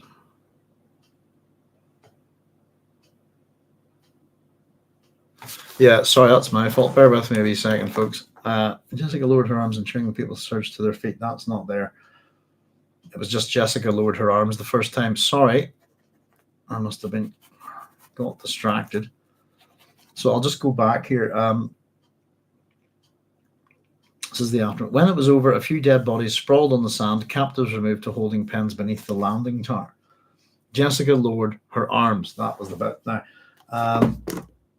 perhaps 3 minutes. Yes, so I read everything else okay. I just repeated that bit with that lowered her arms. I must have copied it down from the next passage.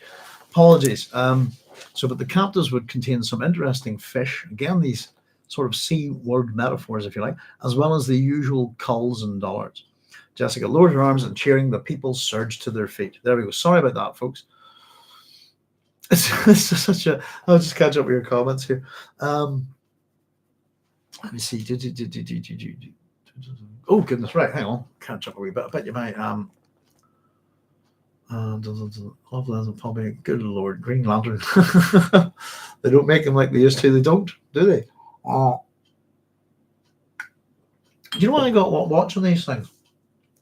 It's funny how you look at stuff when you're younger as well. But I get the real sense of people going to the cinema every Saturday to see this, and the to be continued. That level of excitement that you might get from this kind of thing. But they're almost like exquisitely made pantomimes in a funny kind of way. That they have some of the same sensibilities as pantomimes, I think. But they are absolutely great. I love them. I often think it's sad that people don't watch stuff like that anymore. You don't see it on the TV or streaming or anything. I certainly don't. These old black and white shows, that people think, oh, why would I watch that rubbish? And it's really sad, But they certainly don't make them like they used to. They do not, Carlos. On the heels of her jealous, harsh treatment of Irulan, should we believe Jessica's assessment of Alia? Is this more a statement of Jessica's state of mind rather than the truth? Should we believe it? I think we should, because the twins have kind of identified her as Abomination as well. I've got a few problems with it.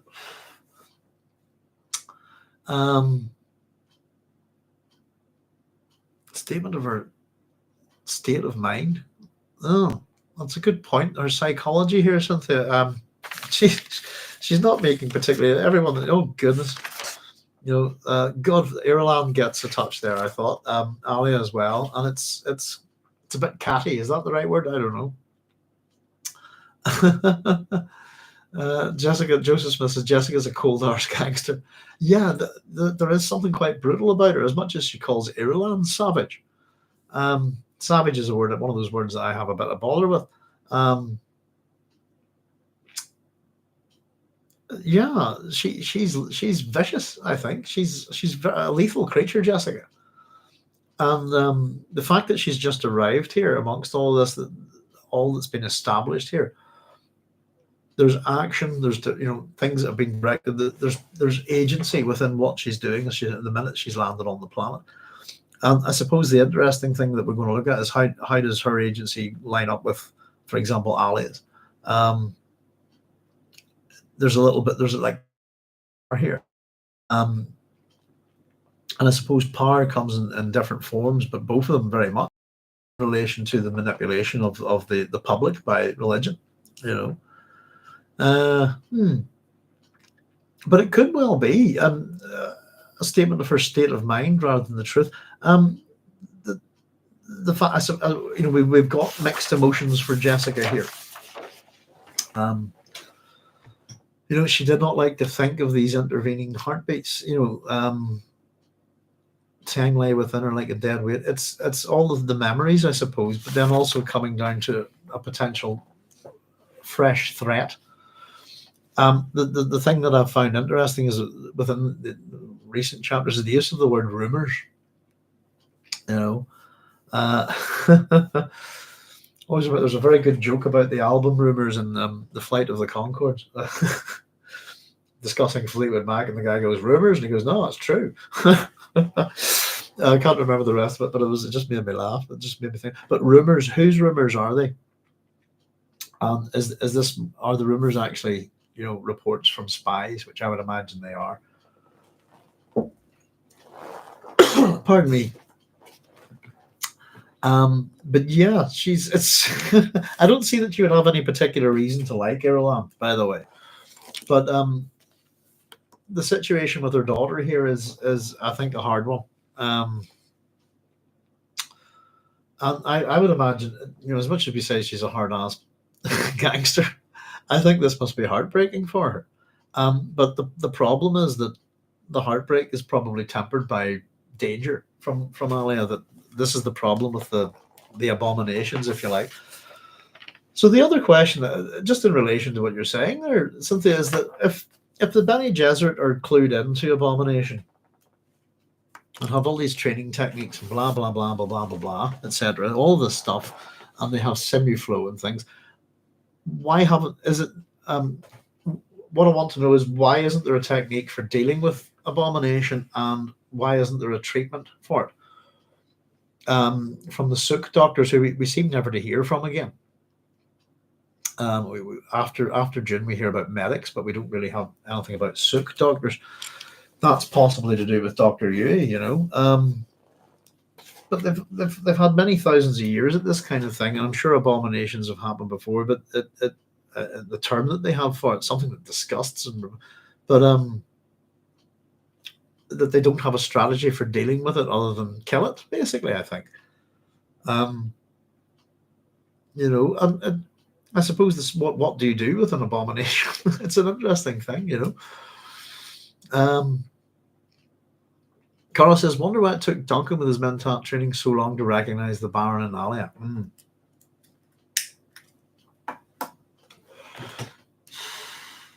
It can be just sometimes denial, that kind of thing. When things go wrong, people we love and stuff like that, you can see things maybe, but you just don't want to admit it to yourself. Well, my dad got his cancer diagnosis a couple of years ago. I knew he had cancer for about I really did know. But you can see it, in his body and stuff. But I was in denial about it myself, I think, But it took an official medical statement to say it, to make me believe it, But I didn't want to know. I didn't want to believe it. Does that make sense? That kind of thing, I think, is especially with somebody you love. What does one get God's mother for a birthday gift? God's puppy, I think. Culls and Dullards is such a sick bird. It is. It gives you, the other thing about that is it gives you a bit of insight into what this is a noble house of the Landsraad, a great house, if you like, of the Landsraad. They, how the little people are treated in Dune. In the Dune series, I still believe it's still something that should give us all pause for thought, regardless of how we look at the heroic narrative within the story, etc. It's easy to understand that we would be those little people in this world. Dune it's one of those places. It's a bit like the ancient Greek world. It's fascinating, but you really wouldn't want to live there. It would be difficult to survive, I think. Particularly in it's a feudal society. The peasants are revolting. Well, tell me something I don't know. It's that kind of thing, I think.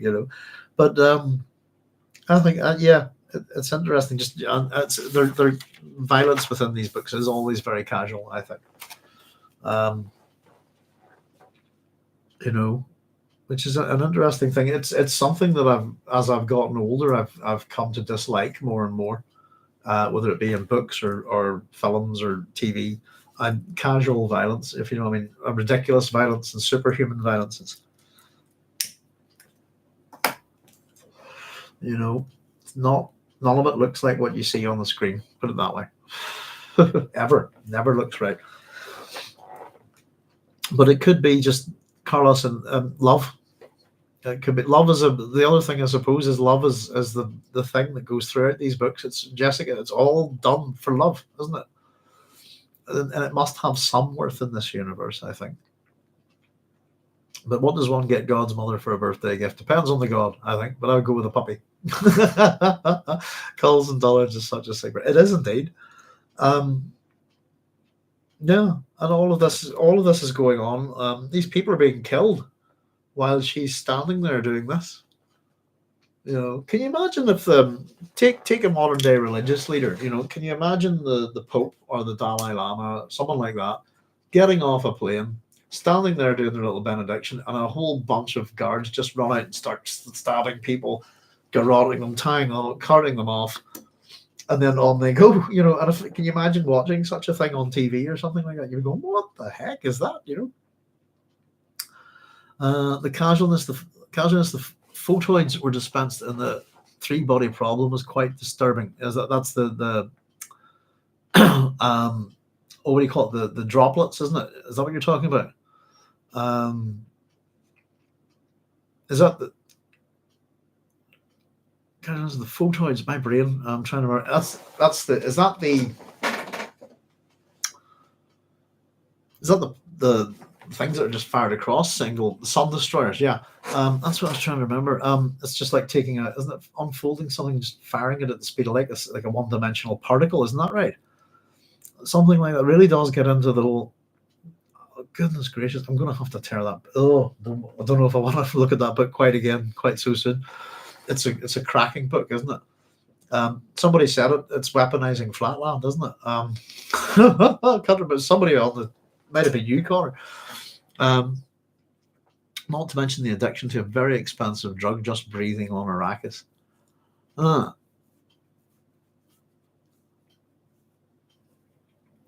Well, anybody who's left Arrakis has to maintain their drug addiction, don't they? And we could assume that with Jessica and Gurney, they've been on the planet long enough to go back to Arrakis. But again, they probably have no problem getting their supply, if you like, the dual vector for it. Goodness, I'm trying to remember the things from the three-body problem, Connor. I have to set the books up one night and do a chat about it. I think I had a wee chat about it once I'd finished reading them. But time to mull them. They're such big books, and there's a bit of a time shift in them, But I love them, and it's kind of the funny thing of like Justice blind. Justice wasn't blind. Joseph is something I've pointed out to a lot of people for a long time. The British blinded her, if I'm not mistaken. Bear with me a second. Oh, for goodness sake. Wikipedia, you fail me once again. There she is. Now, if you don't believe me, take a look at DK. Okay, a bit like Nike. DK. I'll show it. There you go. Oh, here, hang on. Why is that not? Oh, there we go. Right. There we go. Something's not working quite right with my chat. Let me try that again. No, I have lost the ability to type to you folks, I'm afraid. I don't know why. What's happened there? My little chat. Let's see. Can I add emotes? Chat. Let me see if I can do this again. DK. No, I don't know what's happened, folks, but I can't type for you at all. That won't let me. The word chat is permanently overwritten. The word chat. Who are we talking to there? Joseph, DK, Dike is the Greek goddess of justice. Take a look at her. You'll see that she wears no blindfold. Yes, indeed. Justice is not blind. It never was.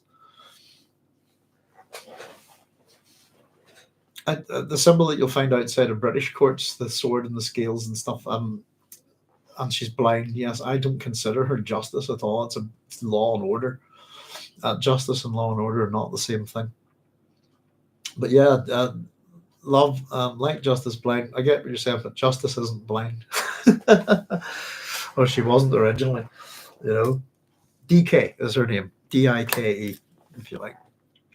As in similar to Nike. Well, is she related to Nike? Nike, sorry. This is the Greek goddess of victory, isn't she?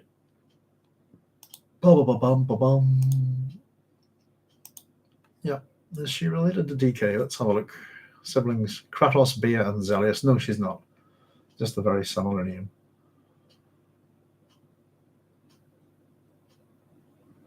There we go. But yeah, love is it's what we could say about love. Joseph, we could say it's blind, but there's so many things we could say about it. And interestingly enough, the one person who didn't think it had much of a place we read this in Dune Messiah was Paul Atreides. I think I said at the time, no, I think he's badly wrong here. Love is a thing that concerns humanity a great deal, Joseph saying the air laden with the scent of spice pretty much means you're an addict if you ever touch down on Dune. Pretty much, I think you can breathe it in, etc. But it's 100%. It's addictive, isn't it? And withdrawal's fatal. The great Wikipedia failure of 24. Well, I was able to look it up on Wikipedia there, but I was trying to type in DK's name in the chat thing down at the bottom, and I'll just see if I can do it again here, but it's not letting me. No, I've got no chat function at all. That's kind of, I don't know what's going on with YouTube these days. So listen, returning to Carlos's question earlier, is Jessica's use of power here, which Stilgar approves, part of Paul's jihad, a rival religious force to Alia's new Society of the Faithful?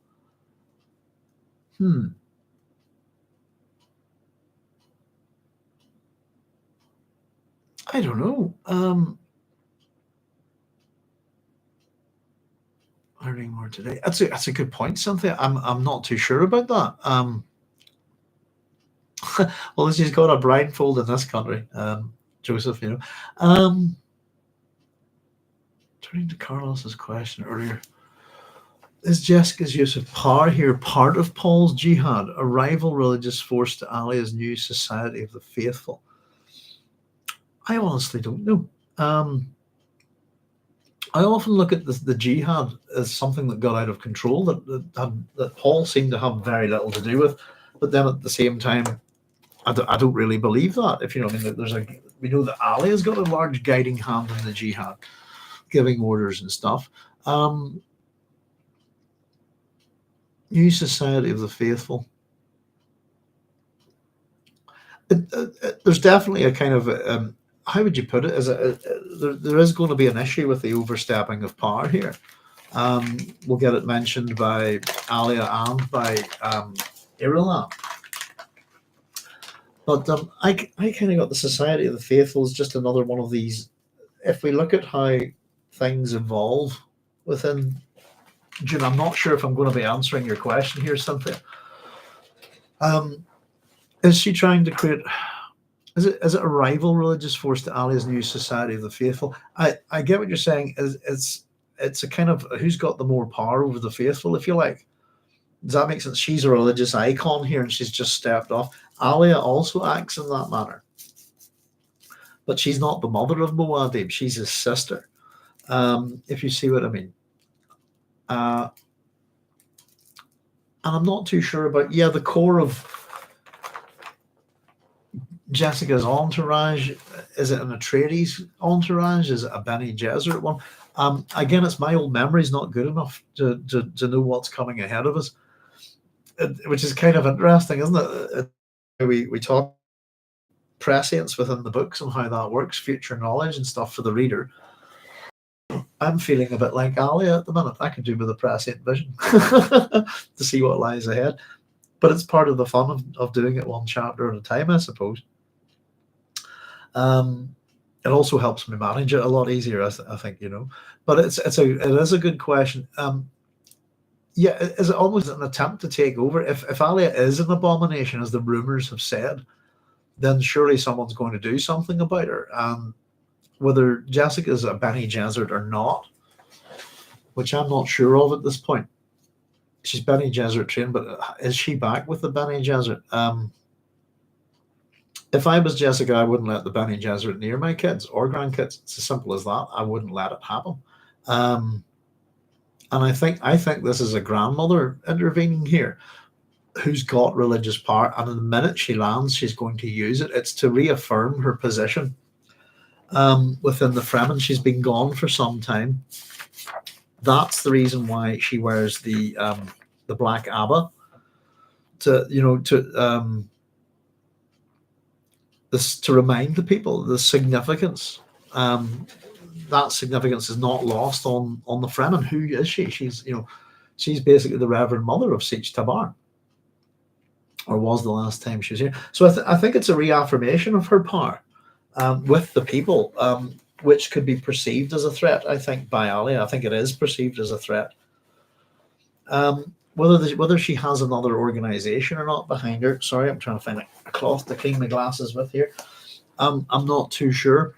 But what I kind of got was, if we look at how different organizations evolve within the Dune series, I suppose I've always talked about them just in terms of how people evolve and how technology evolves, but technically we have societies, organizations evolving as well, which is interesting because most of the schools are very, very old within the Dune series, have longevity, and are probably quite set in their ways, if you see what I mean. But we have this with so the Quizerati don't seem to be here.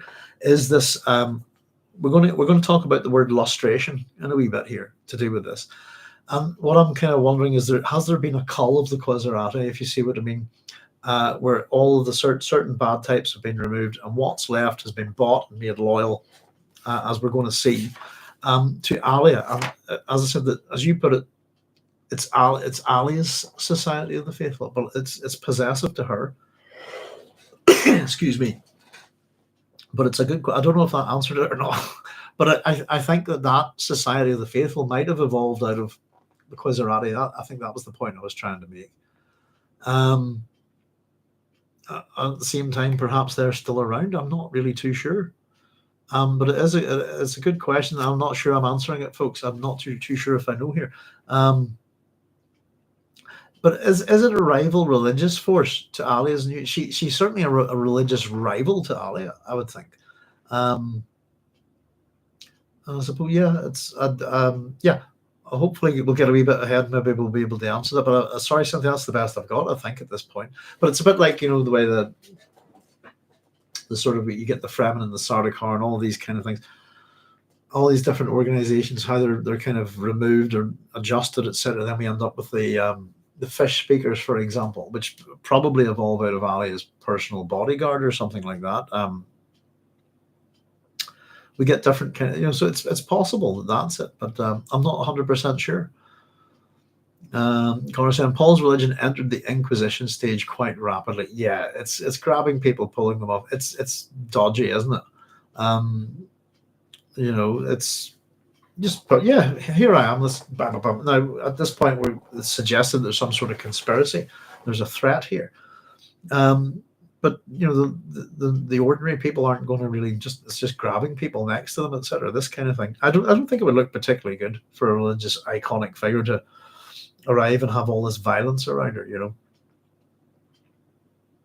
But at the same time, we'll kind of see that something like that could be used for propaganda as well, But Paul's answered the question. Yeah, I'm just saying that's a great question. It is. It's a tough one to answer, isn't it? Yeah, did I think Paul knew that would happen? Yeah. Connor said Leto II was still putting down Alia's cult millennia later. Thank you, Connor. The life cycles of institutions is a big part of Dune. I thought, yeah, I've been thinking a lot about it myself actually lately. Where, particularly in British society, for example, we have institutions that have been going for a while, and they're.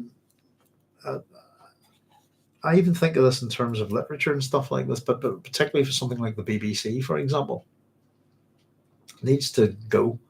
It's been around so long. It's very, very corrupt. It's a propaganda mouthpiece, and I don't know if you've been following any of the stories in the news about the BBC over the last few years, but it's not a good place.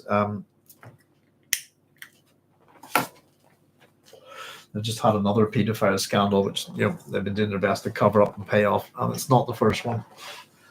They're supposed to be the voice of Britain, all this kind of thing, and nobody's interested. They'll even come to your door, by the way, and pretend seem that they have access to your house. They're the scumbags, and they need to just go die a death and basically split up create some new companies, and they should learn how to grow up and earn their own money, basically, rather than taking it off other people. But I've been thinking about it because things like magazines like 2000 AD, some things, not institutions.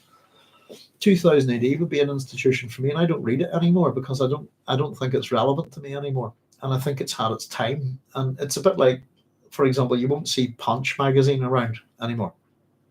Why? It's a popular magazine in the 19th century, but it's gone. Things have their time and go, don't they? Or they change and morph into something else. But when they don't change in any shape or form, they stagnate, and all sorts of things start to go wrong. But I was just thinking about, I've been thinking about watching old TV and watching new, and I don't watch new TV at all. I don't have a TV license anymore. I refuse to buy one, which means it's illegal for me to watch live TV or live broadcasts on the internet or anything. They've wrapped the law up around modern communications that unless you pay the BBC, you can't do this and you can't do that. And it actually affects a lot of other companies, if you see what I mean. So as much as I go, fair enough, I don't want them coming to my house, so I won't watch live TV.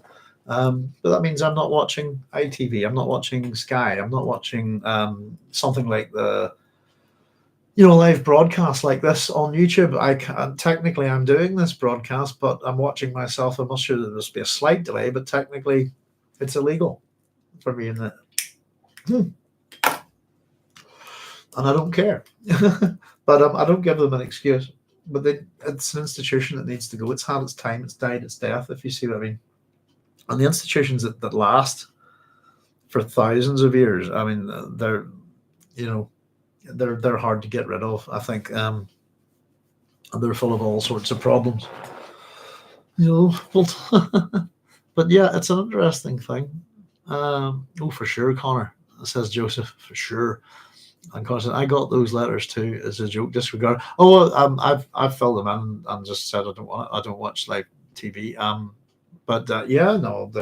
They're trying to come into your house, all sorts of things. They're scumbags, but they're just a private company, So the TV license in the UK is just a tax. Basically, it's a government tax on television. But it could be the BBC is not that good. It's rubbish, to be honest with you. When I was young, it was brilliant, and I could say it was a great educator for me. I've had a sleep disorder most of my life. The BBC used to have the Open University on BBC Two throughout the night, and that's what when there was nothing else on. I used to love that, Carlos is saying the Sooks probably lost all credibility after Yui. Yes, that's kind of, they vanish, don't they, from the book. And the Sook conditioning, all of that's so important. Once it's broken, and I do think there's a question in the Dune series, isn't there? That within Dune, should we let people know that the Sook's conditioning can be broken? I think the Atreides keep it to themselves, but yeah, the Sooks seem to have vanished. And as I said in the previous bit, we had all those things with the medics and Paul's visions of the medics, and have the medics told him that Chani's pregnant and all of this stuff. Deadly blow for sure, Carlos. Yeah, it's So I think we probably got on that just by me wondering why isn't there kind of some kind of medical treatment for Abomination? There's things that are obviously absent from Frank Herbert's far future worlds here that are, as much as there's things from our own world that we can recognize. We talk about Atreides propaganda and things like that. We don't see any media apart from books, really, and things like reports and stuff. There doesn't seem to be any television or radio or news, this kind of thing. It seems that all information is controlled by the houses, and again, entertainment seems to be music and books and things like that. But it seems to be in some ways quite a hollow universe,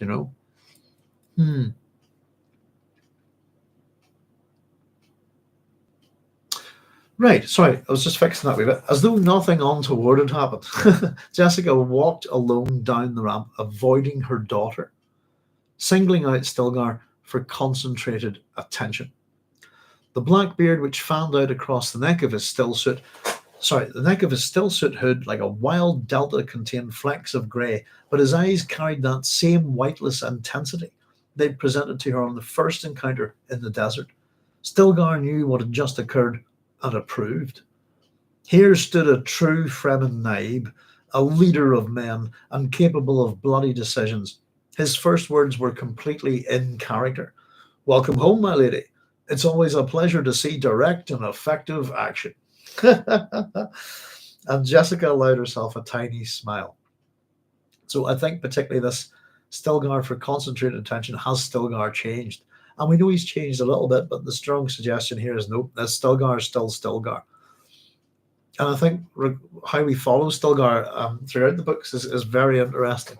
First three books, I think he's a fascinating character. And how much does he remain himself is interesting, Close the port still. No one leaves until we've questioned those we took. It's already done, my lady, Stilgar said.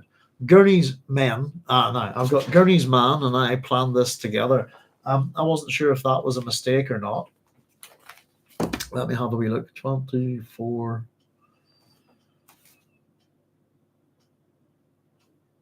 It's already done, my lady, Stilgar said. Gurney's man and I planned this together, and I just thought that might be men as opposed to man. That's all. I don't know if anyone can check that one for me.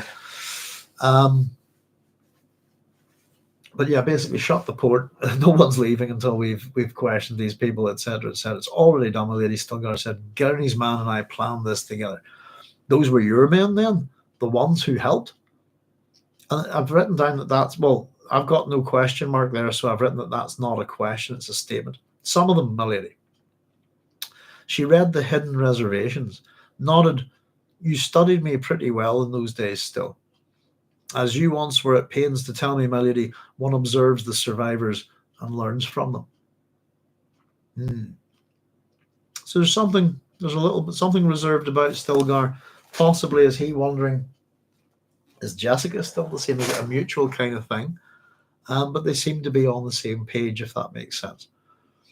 But she has kind of snubbed her daughter here, and we have Alia moving forward. Alia stepped forward then, and Stilgar stood aside while Jessica confronted her daughter.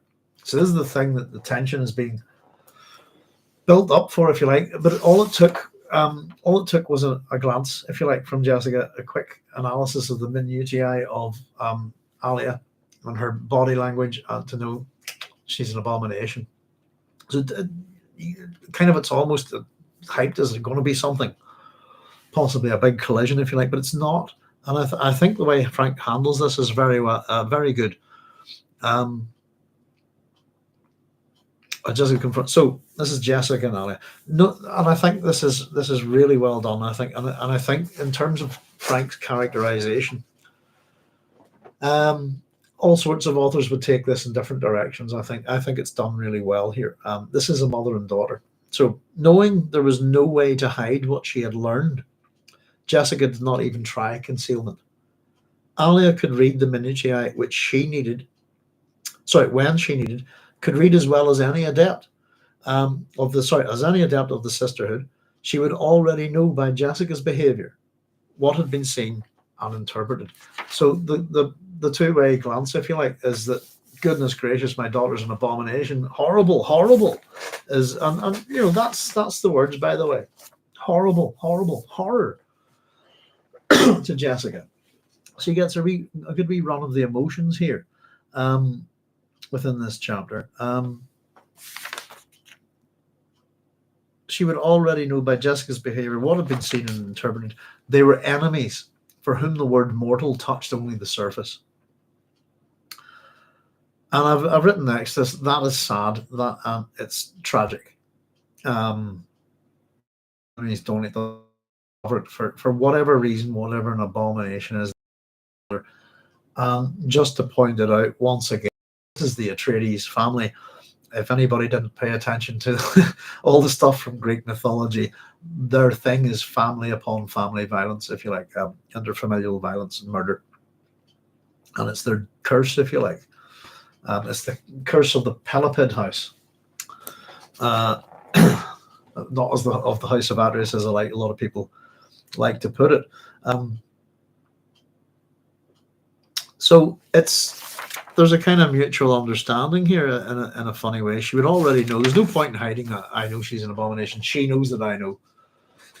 So let's see how they get on. So Alia, we're told, chose anger as the easiest and most proper reaction. How dare you plan an action such as this without consulting me? She demanded, pushing her face close to Jessica's. So herein we get the sort of the things with the power, if you like. You assume that Alia is in charge of Arrakis. But here's Jessica coming up, done stuff, sent people out, killed people, arrested people, etc. And Alia doesn't know diddly about it. So it's a bit, you can imagine from a power point of view, if you like, as a ruler, if you like, that would be an affront. But Jessica again points out here, Jessica spoke mildly. As you've just heard, Gurney didn't even let me in on the whole plan. It was thought, and she's interrupted here, and you, Stilgar, Alia said, rounding on him. To whom are you loyal? Pardon me, now this backfires on Alia, I think, here. My oath is to Muad'Dib's children, Stilgar said, speaking stiffly. We have removed a threat to them. And Jessica piles on to this here.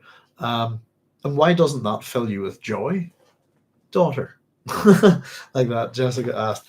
You know, you should be happy that these people are out to kill your grandchildren. We've just done something about it. Why aren't you happy about it? Why are you having a go at us? This kind of thing.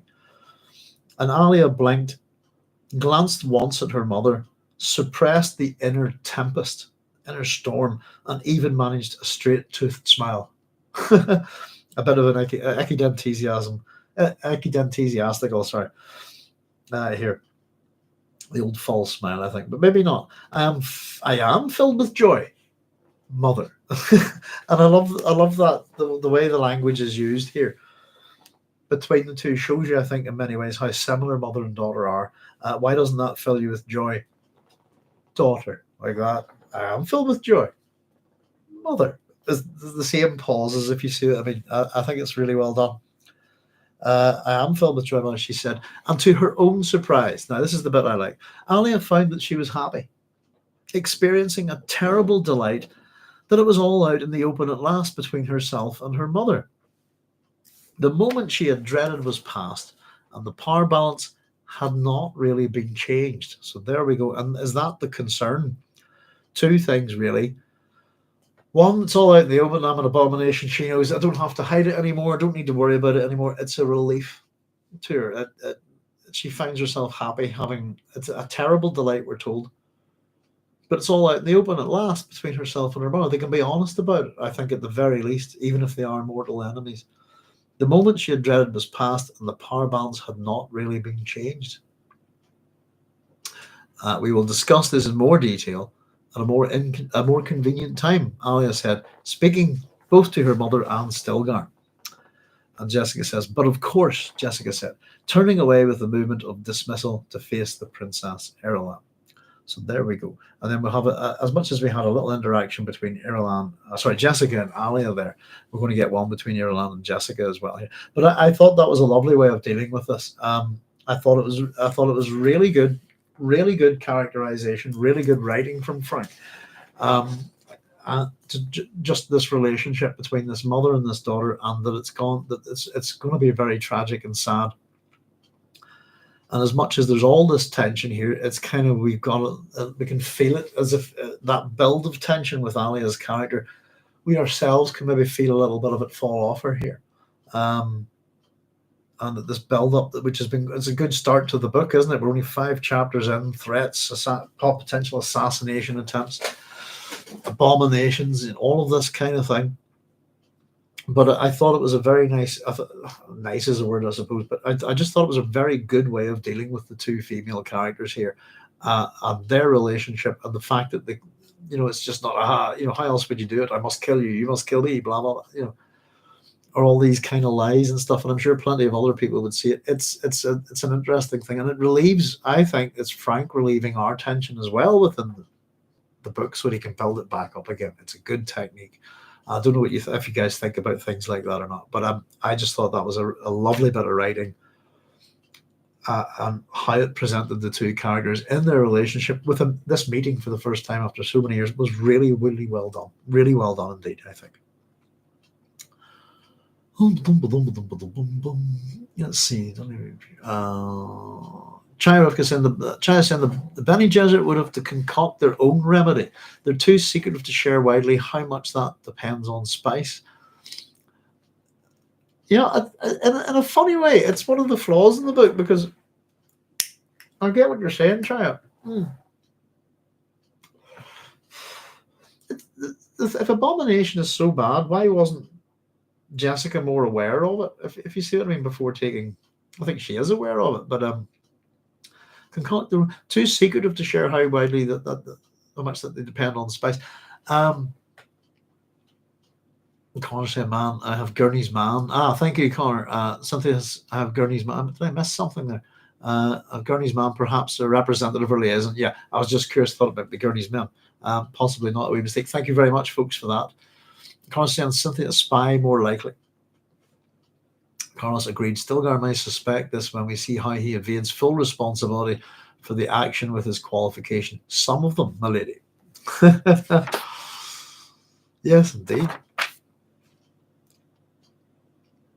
The other little dig at Stilgar there by Alia backfires, I think, as well. As much as she comes in anger, in with anger, she decides to be angry in her response. As much as they say fear is the mind killer, anger will dull your brain a lot quicker, and it's almost to whom to question Stilgar's loyalty. We'll get a follow up on that in a wee second, I think, because the idea that we should not be questioning Stilgar's loyalty at all.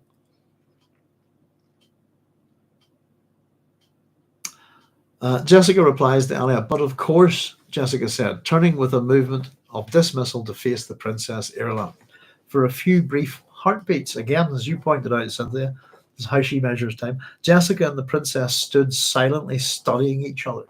2 Bene Gesserits who had broken with the sisterhood for the same reason. There we are. Love. Both of them for love of men who now were dead. And the statement there is who had broken with the sisterhood.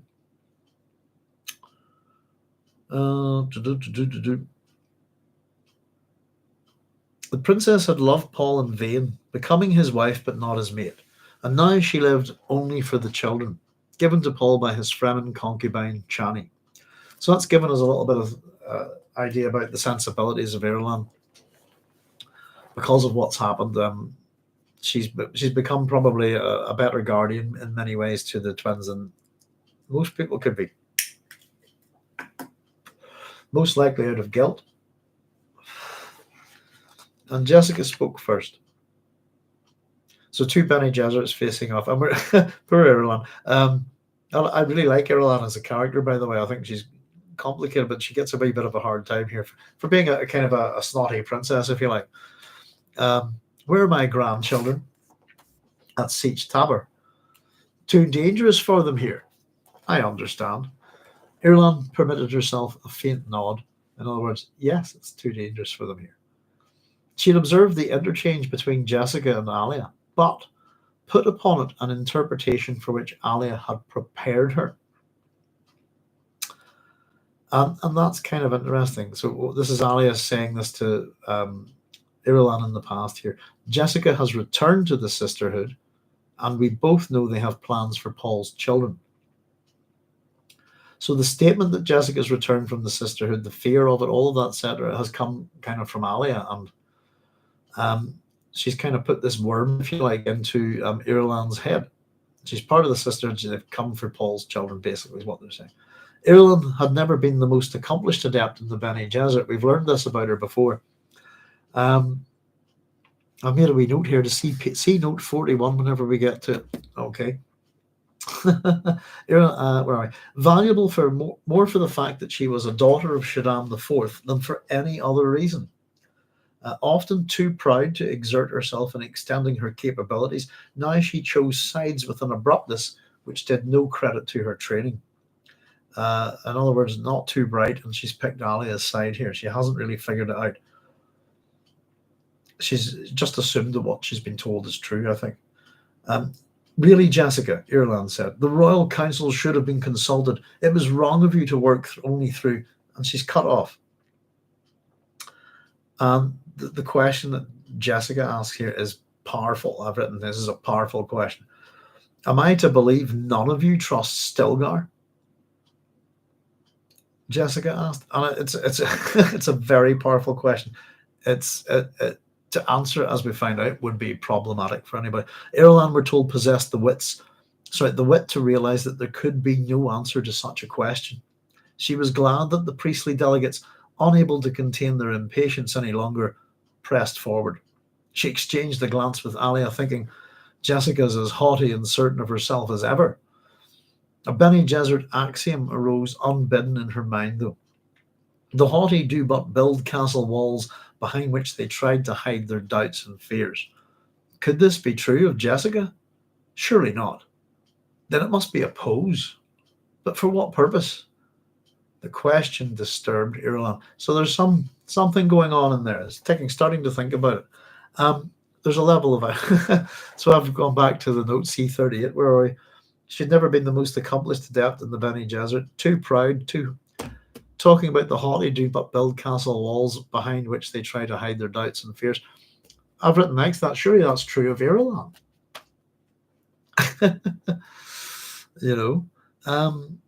But what she's essentially saying is that she's not doing this for that. This is a pose. This is an act. It's theater. And if that's the case, why is she doing it? So the priests have come for it. Again, it's kind of, we'll dodge that. The two different groups of the pairs of women, if you like, have had a little brief interaction. And then we get the priests who are noisy in their possession of Muad'Dib's mother. Some only touched her arms, but most bowed low and spoke greetings. At last, the leaders of the delegation then took their turn with the Most Holy Reverend Mother. That's her title to the Fremen, if you like. The Most Holy Reverend Mother, accepting the ordained role, the first shall be last. With practiced smiles, telling her that the official lustration ceremony awaited her at the keep, Paul's old fortress stronghold. Lustration is a word we'll hear 4 times in this book, all within, I think, 3 of them within this chapter. I'm pretty sure maybe all 4, actually. Lustration is from the Latin lustratio, which is to do with ritual purifications by sacrifice, if you like. But it's got a couple of different meanings. So, just briefly, I might have to bring up Wikipedia here. So, within religion, lustration is a rite of purification, if you like, involved especially washing, if you like. But we also have its purification by sacrifice as well. Within politics and law, it's the restoration of credibility to a government by the purging of crimes committed under an earlier regime.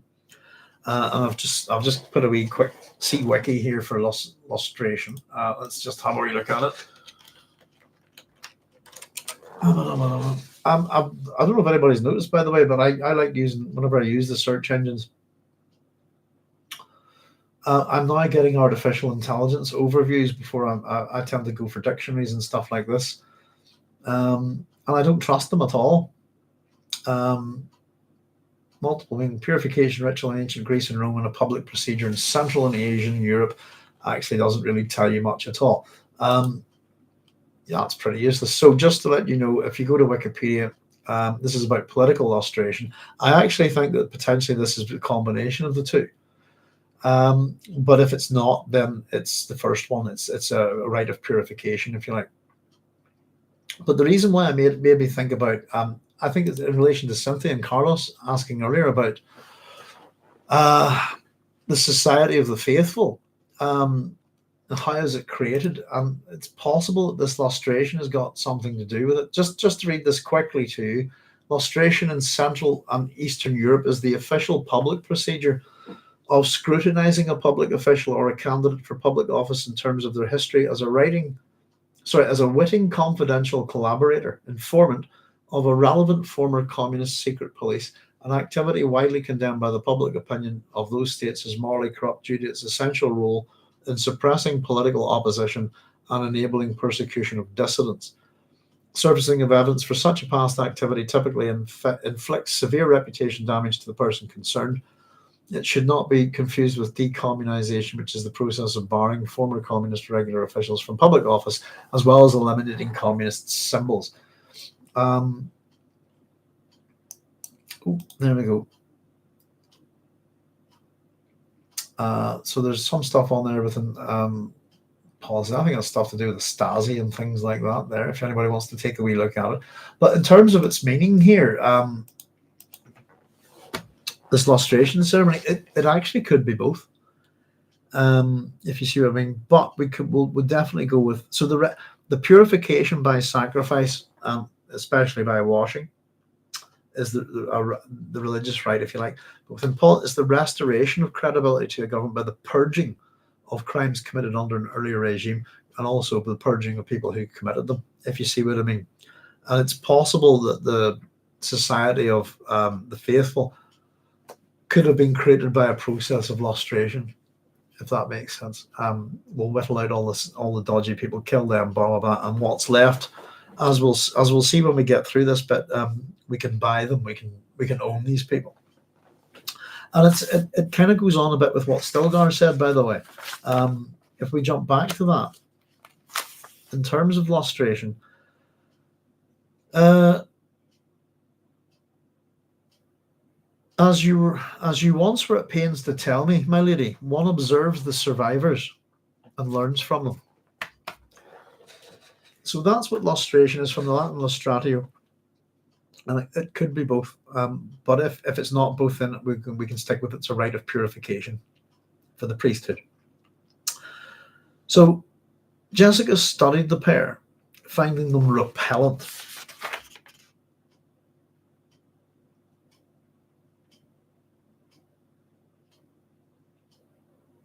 I have a problem with that. Let me just see. The priests were noisy in their possession of Muad'Dib's mother. Some only touched her arms, but most bowed low and spoke greetings. At last, the leaders of the delegation then took their turn with the most holy Reverend Mother, accepting the ordained role, the first shall be last, with practiced smiles, telling her that the official lustration ceremony awaited her at the keep, Paul's old fortress stronghold. Jessica studied the pair. That's the problem. Because I didn't know there was a pair of them up until now.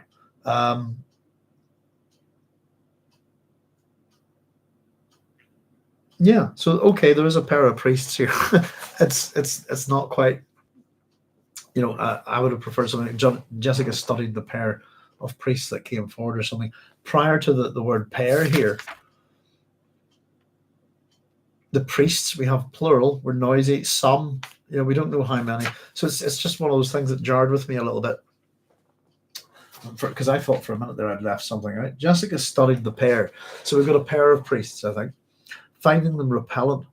One was called Javid, a young man of surly features and round cheeks, shadowed eyes which could not hide the suspicions lurking in their depths. The other was Zebataleph, second son of a naib she'd known in her Fremen days, as he was quick to remind her. He was easily classified, jollity linked with ruthlessness, a thin face with blonde hair, an air about him of secret excitements and powerful knowledge. Javid she judged far more dangerous. Sorry, I'll read that again. Javid she judged far more dangerous of the two. a man of private counsel, simultaneously magnetic, and she could find no other word, repellent. I thought that was quite funny if you think about magnets, repel and attract, simultaneously attractive. Because repellent would be a word you would use with magnets. I just thought it was funny. She could find no other word, repellent. She found his accent strange, full of old Fremen pronunciations, as though he'd come from some isolated pocket of his people. Now, I'm wondering actually a bit about him, if I could maybe do that, but I'm wondering about the accent thing here.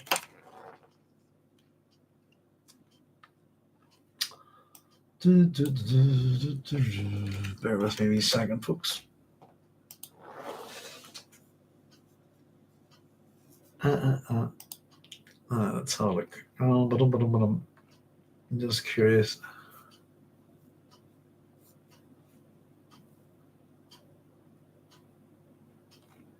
Yeah. That's what I was wondering. I just wanted to check. I take it that I was just having a wee quick look at the character's biography online, and I'm not too sure how much of it is.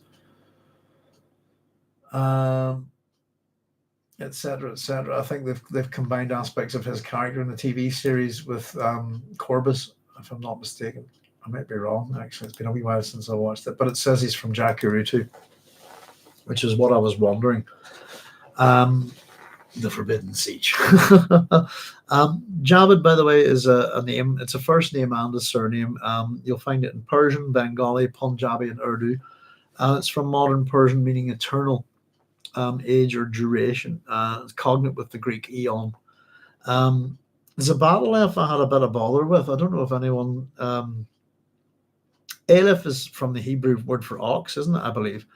And is kind of the first character in the writing system, if I'm not mistaken. Zebata, I had possibly Zebat. I found stuff that was gift of God, and I was having to muck around with the spelling. So I'm unsure of the etymology of that word. I think it's a compound word, Zebataleph. Aleph, it's the Zebat bit I was having bother with. Let me just see. Aleph. Hebrew for ox, from the Phoenician ancient Hebrew. I was reading away at this. This was fascinating. Anybody's in the language and stuff like that. Aleph is the first letter of the Semitic abjads, including Phoenician, Aleph, Hebrew, Aleph, Aramaic, Aleph, Syriac, Aleph, Arabic, Aleph, and North Arabian. It also appears as South Arabian and Giaz, Aleph.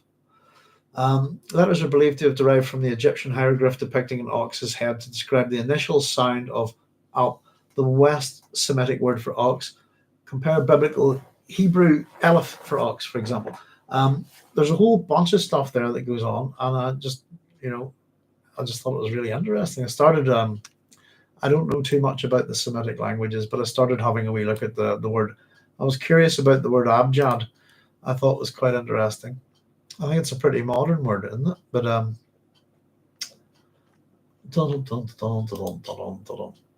name abjad is based on the Arabic alphabet's first in its original order of 4 letters, corresponding to A, B, J, and D, to replace the more common terms consonantary and consonantal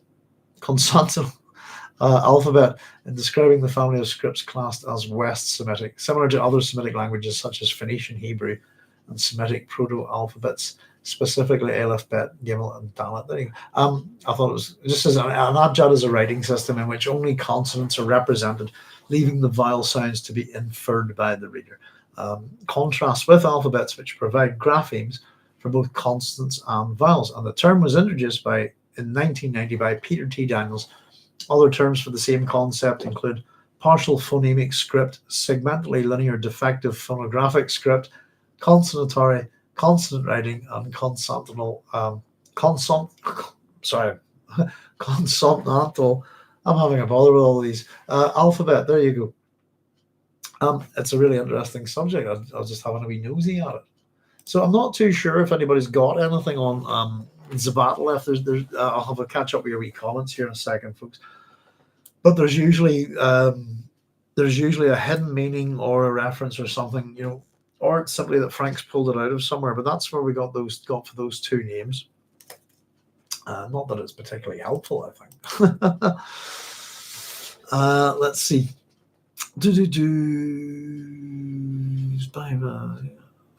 Sorry, just trying to find a role. Stilgar may suspect this when he knows. But we see how he evades full responsibility for the action with his qualifications. Some of them, milady. China says, I don't think the Bene Gesserit intended Jessica to rise to the level of Reverend Mother. She was fodder for political marriage and the gene program. Jessica had no need to be trained about Abomination. It's a good point. Connor saying likely true, and then Carla saying much like Irulan. Good point, chat. Yeah. A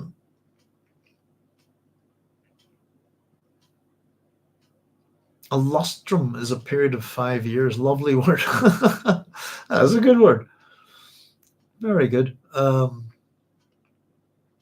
frustrum is a cone with its top taken off, isn't it? To make it look like a lampshade shape. There you go. Lustrum and frost.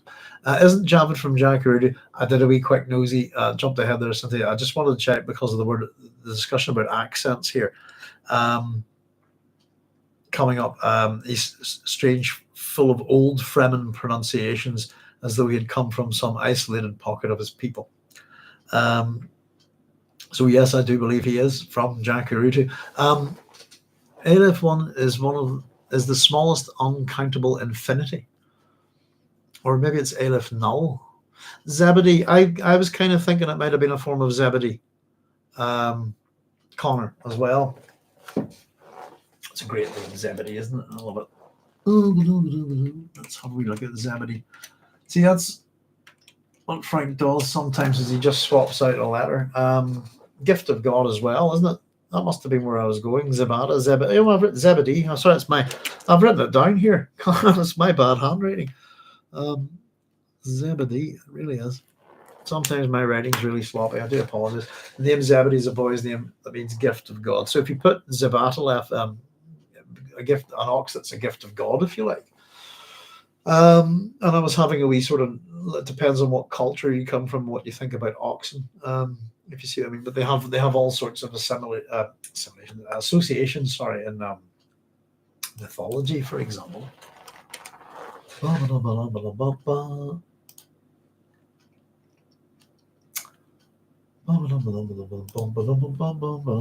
was having a look at the ox in Chinese mythology. I think I'm from the year of the ox is my birth. Yeah. Do quite interesting stuff. Really must. I'd love to sit and have a good natter about mythology one night as well. We'll look forward to getting some more live shows on where we're not.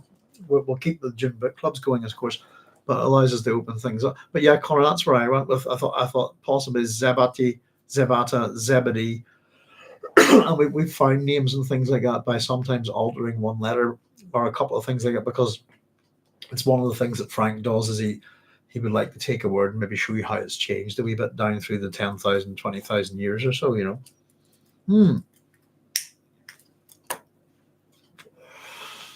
Now, there's a couple of interesting things. The reason why I was going to say about accents is in Northern Ireland here, the accents thing, but we'll have a wee chat about it. It's just around the corner, and we'll have another about that. So tell me, Javid, so there's something about his accent that's bothering Jessica.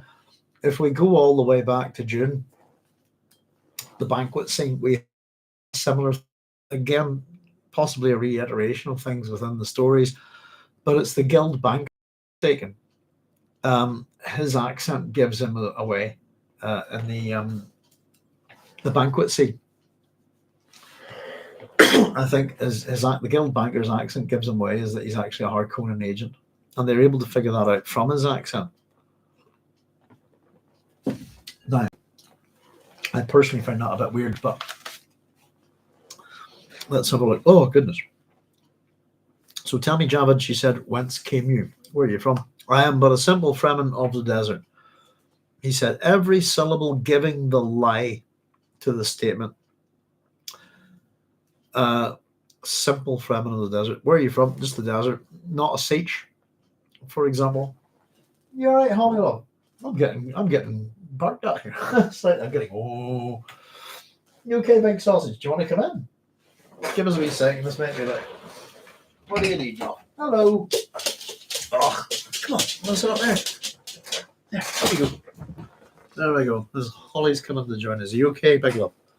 How you doing? Let's have it. Yeah, good girl. Thanks. Okay. You give me a kiss. Oh. Do you need out, love? Give us a wee second, folks. Holly needs out. I'll be right back.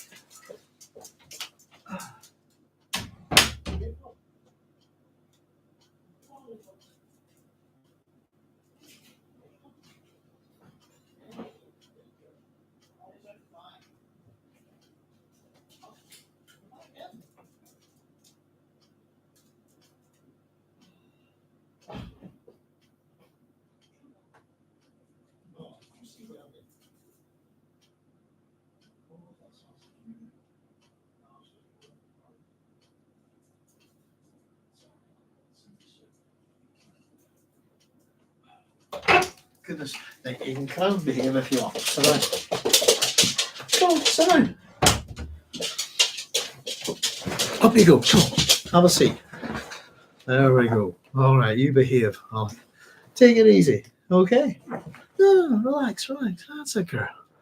Oh, here. Sorry about that, folks. This is our Holly holiday. All right, gorgeous. How you doing? We're trying. This is I always said the doghouse in the corner. Actually, there. Let's see if you can see it. That's the dog's bunk beds. Behind us there. Who's a good girl? You gonna behave? You gonna give me a bit of peace? Oh, careful! You sit down. I'll try. Sorry about this. We'll see if she'll behave a wee minute, but she's looking to be a bit of attention. Oh, there she goes. Sit down. There you go. I'm but a simple Fremen of the desert, he said, every syllable giving the lie to the statement. So he's not what he appears to be. Pardon me. Zebataleph intruded with an offensive deference, almost mocking. We have much to discuss of the old days, my lady. I was one of the first, to recognize the holy nature of your son's mission. I've just written next to that, big ego. I take a wee sip of fluids here, folks. Excuse me. Hey. Come on. Sit down. Good girl. Sit. That's a girl. Pardon me. Yeah, I just wrote next to that ego. And I said that the two priests, there's something about both of them. Zebataleph is described as jollity linked with ruthlessness, but Javid is seen as the more dangerous. I love the word jollity; it's a great word. Pardon me. So we have much to discuss of the old days, my lady. I was one of the first, to recognize the holy nature of your son's mission. And Jessica puts him down here a bit. But you weren't one of his Theotokos, she said. No, my lady, I possessed a more philosophical bent. I studied for the priesthood. And I kind of was wondering, where is the Fremen priesthood prior to Jim Messiah? I've written down that it seemed female to me. I was just curious. Jessica's thoughts here are ensured the preservation of your own skin, she thought. Pardon me. So Javid said, they await us at the keep, my lady. And again, she found the strangeness of his accent an open question demanding an answer. But she doesn't ask him. So there's no straight question, if you like. I've written next to this a wee bit where I was talking about accents. Pardon me, Guild Banker, for example. I've just written down that get a new accent here every 6 miles. In Northern Ireland, for example. Town up the road. Some people barely speak English. You could, it's English, but you wouldn't recognize it. Right, Big Love, you go and change those. Come on, excuse me a wee second. Come on, Big Love. That's it. Go play. I'll see you in a wee bit. Okay. She's just looking a bit of love and attention. God help her. Oh, Holly Dolly. Now behave, Big Love.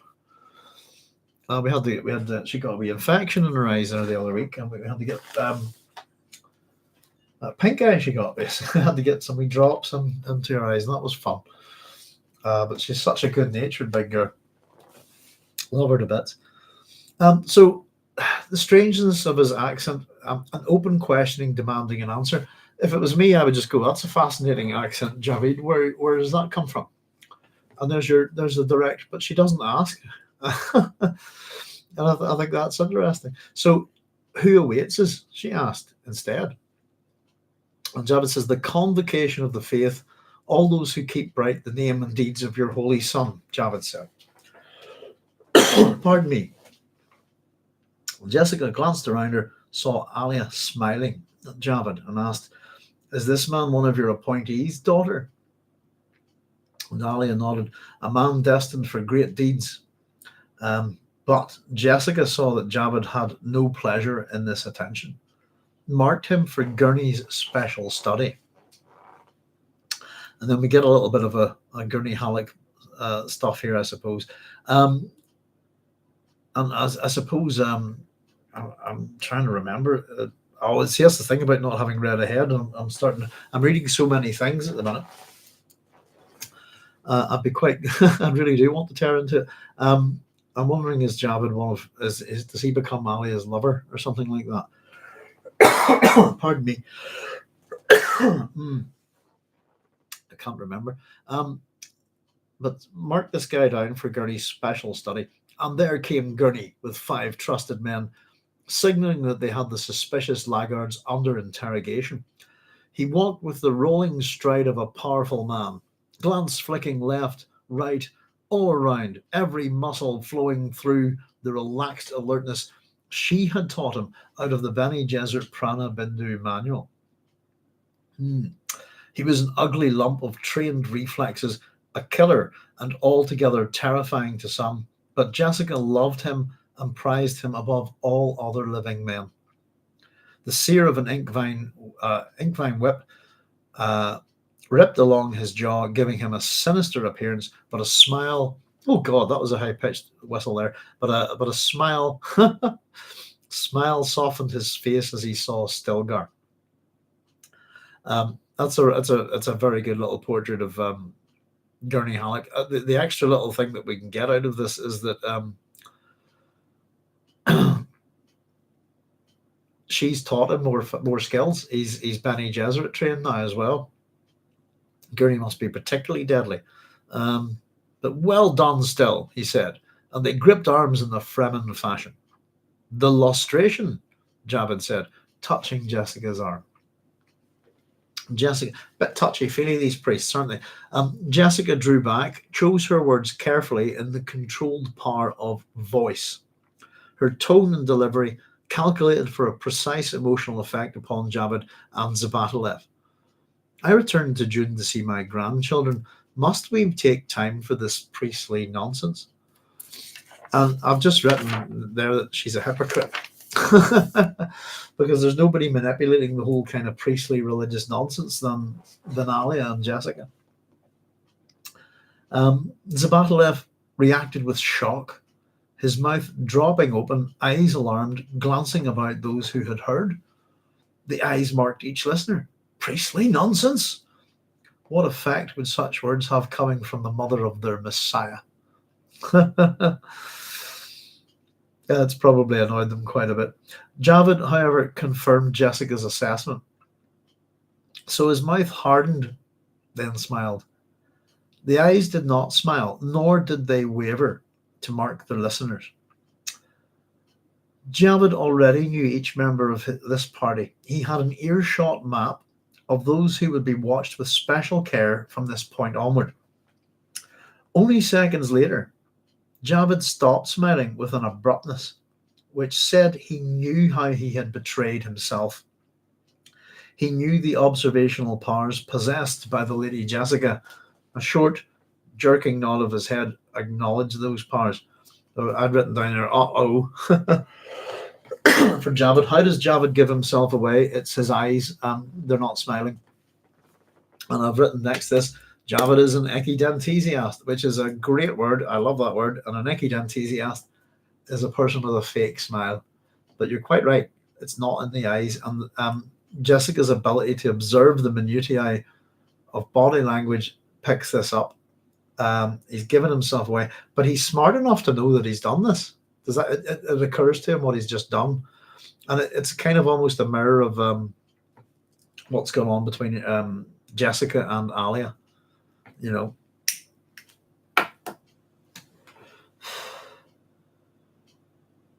yeah, smiles and then he stops smiling, but it's not in the eyes. Eyes are the windows of the soul. You can tell a lot by looking into people's eyes, I think. But he nods. He gives her an acknowledgement. I know you figured me out, basically. Kudos to you, that kind of thing. Short jerking nod of the head. In a lightning flash of mentation, Jessica weighed the necessities. A subtle hand signal to Gurney would bring Javid's death. It could be done for effect, or in quiet later, and be made to appear an accident. Now, I've just written down next this: casual killers are the Atreides, aren't they? We get Jessica's thoughts here. She thought, when we try to conceal our innermost drives, the entire being screams betrayal. Bene Gesserit training turned upon that revelation, raised the adepts above it, and teaching them to read the open flesh of others. She saw Javid's intelligence as valuable, a temporary weight in the balance. If he could be won over, he could be the link she needed, the line into the Arrakeen priesthood, and he was Alia's man. That's quite interesting. So the Bene Gesserit training turned upon that revelation. What revelation is it? That whenever we try to hide things, our entire being screams betrayal. Whenever we try to conceal our innermost drives, the entire being screams betrayal. It seems to be unnatural for us. When we try to hide things, we tend to reveal them, don't we? That kind of thing. This is always better to be honest, I think, in life. If you're always deceptive, always lying, you need to have you're either a psychopath or you've got to have a hell of a good memory. I think it's not worth the brain power. But that's a very interesting thing. So basically, I can have Javid killed now. Maybe I could do it later and just pretend it's an accident. But he's given himself away. I can win this man over. He can be a pawn, basically. And we'll find out again. He can be bought, basically. But he's Alia's man. It would give her, and again, rumors, spies, this kind of thing, would give her a spy on the priesthood, and also maybe give her a spy directly on Alia. Jessica said, my official party must remain small.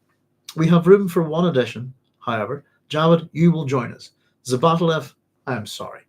And Javid, I will attend this ceremony if you insist.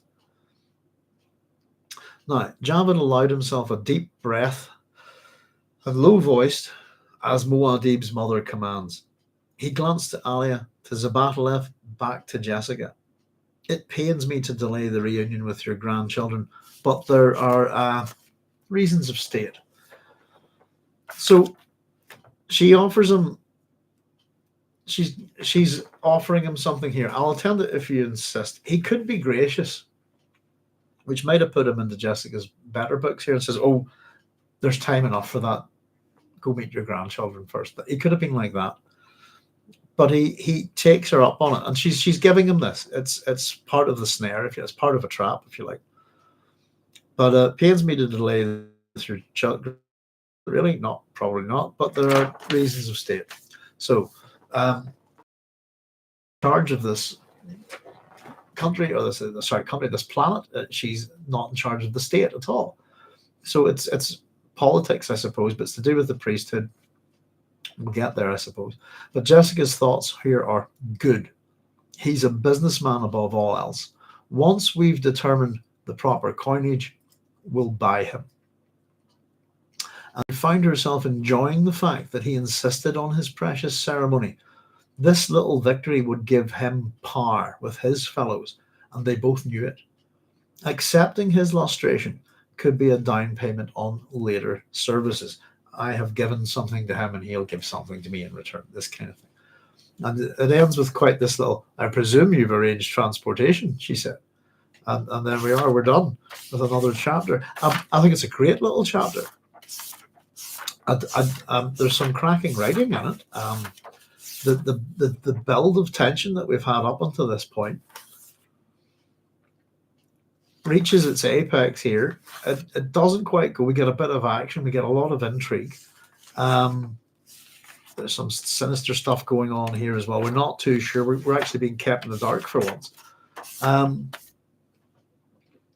We get these meetings, if you like, and a return from Jessica and Gurney to Arrakis, and it's good to see these characters back as well. I know a lot of people. Jessica's mostly absent. Just a couple of comments in hindsight. Same with Gurney.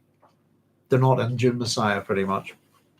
They're not in it at all. But we hear a bit of them. I suppose that's the way to put it. But again, it's we're getting these characters coming back. And we have a great cadre of female characters within the Dune series. But we've got on the playing field, if you like, at the minute, we have Irulan, we have Jessica, we have Alia, and we've got Ganima as well. Throw in Hera there too. But there's some great female characters here, and it's good to see them interact this way. But particularly for me, what I thought that the tension's been built and it's been dealt with, if you like, but it's creating room for more tension to build, and Frank loves that, I think. And I think he's very good at it.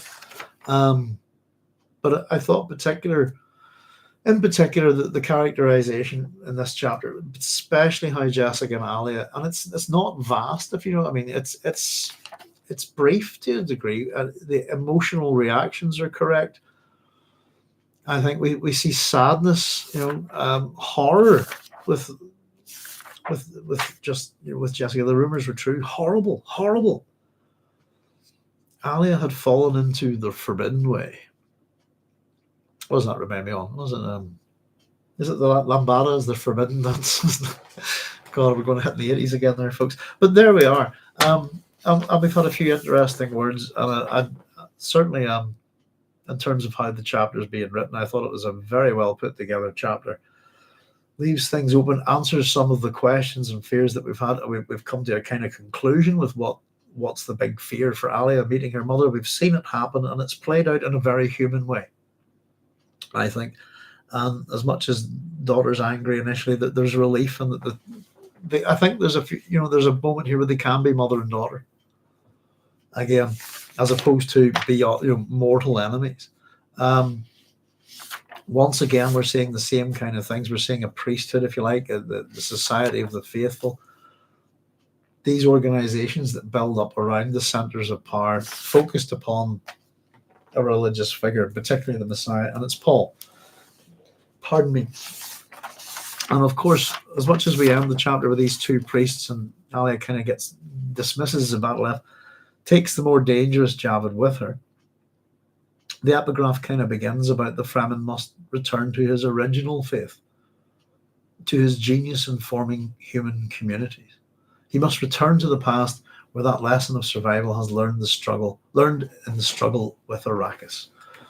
The only business of the Fremen should be that of opening his soul to the inner reachings. The worlds of the Imperium, the Landsraad, and the Trone Confederacy have no message to give him. They will only rob him of his soul. And that's the preacher. And I think that's in particular to do with Javid and Zebataleph.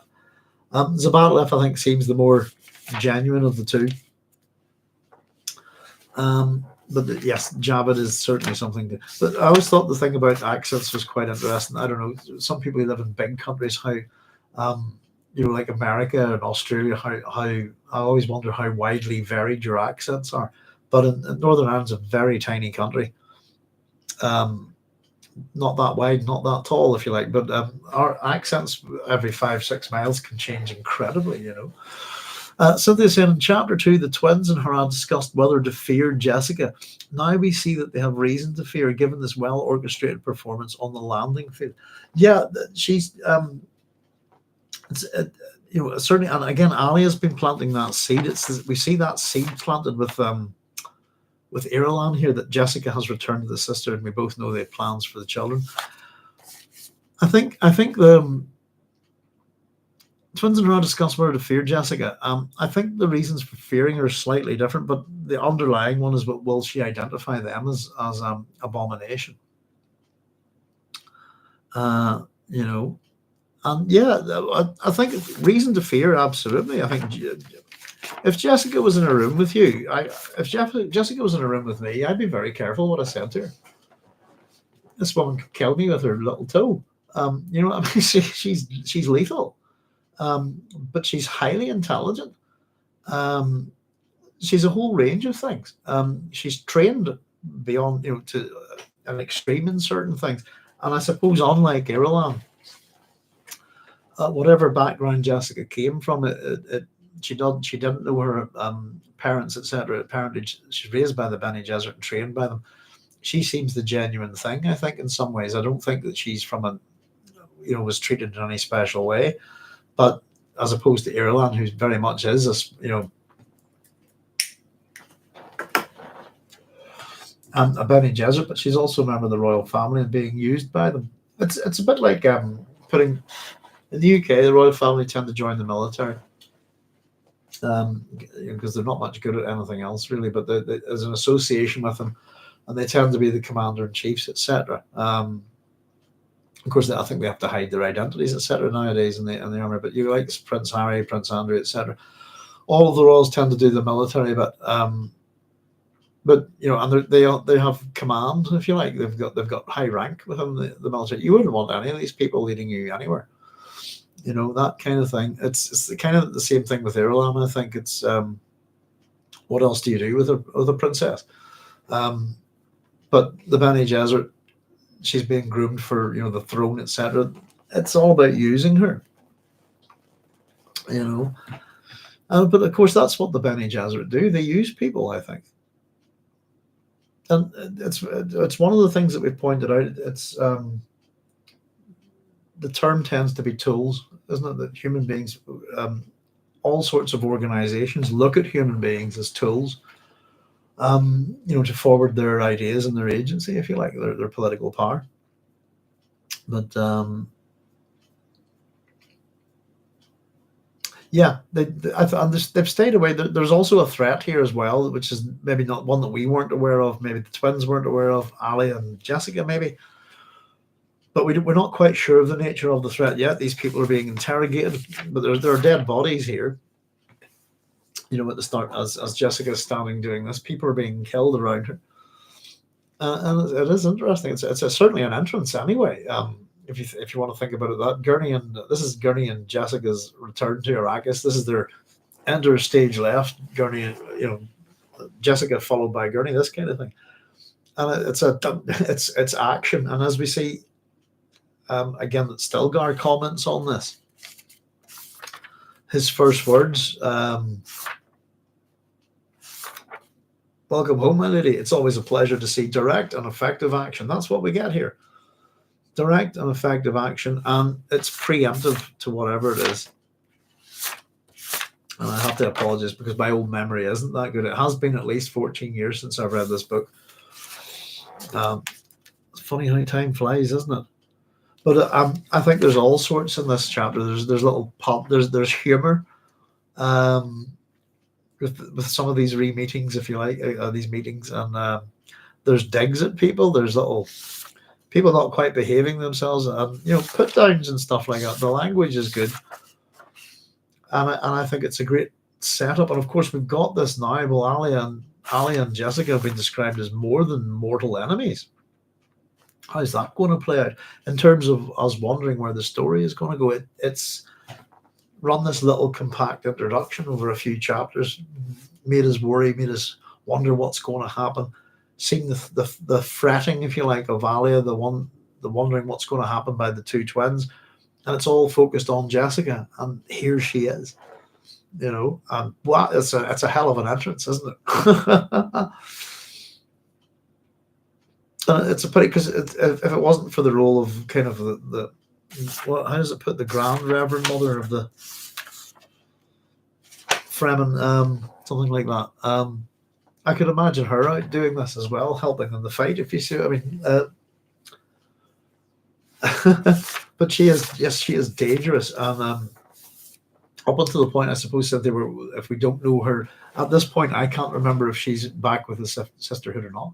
And that's kind of getting my, one sense of wonder, a sense of intrigue. Again, there's a level of tension that he's dealt with when he's building another one. But just it's great to see these characters back. There's new couple of new characters brought in here, Javid and Zebataleph. I thought the interaction between the women, and again, what's said and what's going on in the heads is a very different thing in the Dune series. It's something that I think if you don't go into using things like, if you're making a film or TV series of this stuff, if you don't use things like soliloquies, you've lost half the characters, I think, in terms of their motivations and stuff. So much goes on inside the mind. But I find it a great chapter. I find it really funny in places.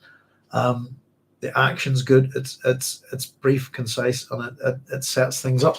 There are a couple of little problems with it, and again, but as we were pointing out, we have to wonder: is this future history making mistakes? You can put 10 historians. Give 10 historians a set of notebooks, access to the same library, and ask them to write a history of the same thing, and you'll get 10 different books. Guarantee it. And it depends on how they use their evidence and how they interpret it as well, I think, Let's catch up with your comments, folks. Oh, goodness. There's a book called The Age of Constantine the Great by Jacob Burckhardt that details Constantine's engineering of the old Roman religion into Christianity. These parts of Dune remind me of it. Excellent, Connor. I wonder if Frank liked Joyce. Oh, don't know. In relation to Constantine, Constantine the Great, Constantine the First. I've been to his arch in Rome. I was going to say I had a photo of it here somewhere. I could maybe show you, but I don't know if I have a wee photo. It's a wee photo thing here. I usually keep it in here. Let's see if I can find it for you some next time. Got some cracking photos from Rome. Good detailed ones, actually, taken on an old-fashioned camera. Constantine, what do we call it? Bear with me a wee second. Is it the Chiro? Is that it?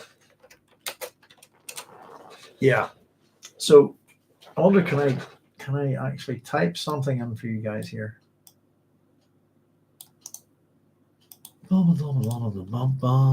Let's see. I've got me typing back. There we go. And for anybody I was trying to type this. That's the Greek god. Chiro is the symbol that Constantine paints on his men's shields. DK, by the way, that was who I was talking about. Sorry, I don't know why, but I couldn't type earlier. There we go. So the story with Constantine is, I suppose he flees from Rome and heads to Britain, where his father is.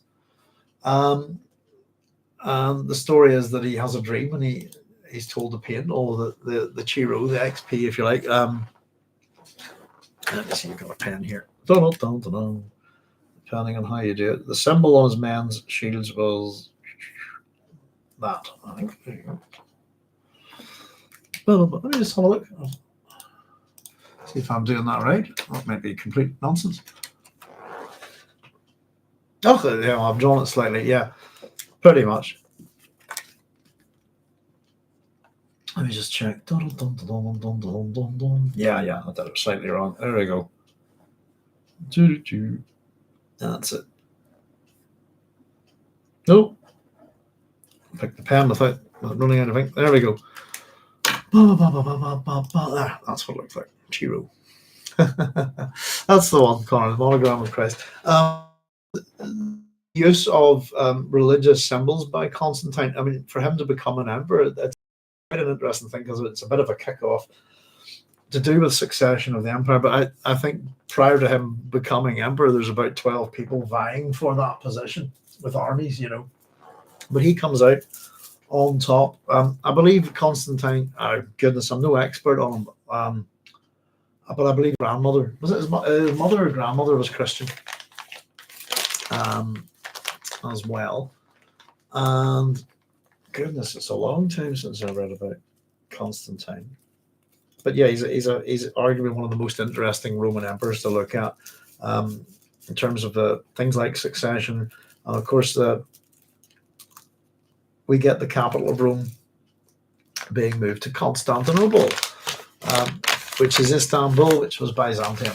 So there's all sorts to do with them. But yes, I haven't read the book, but I did see. I know a wee bit about some of the stuff because I did a Roman Britain module once upon a time. But I'm more of a Greek guy than the Romans, but I know a bit about them.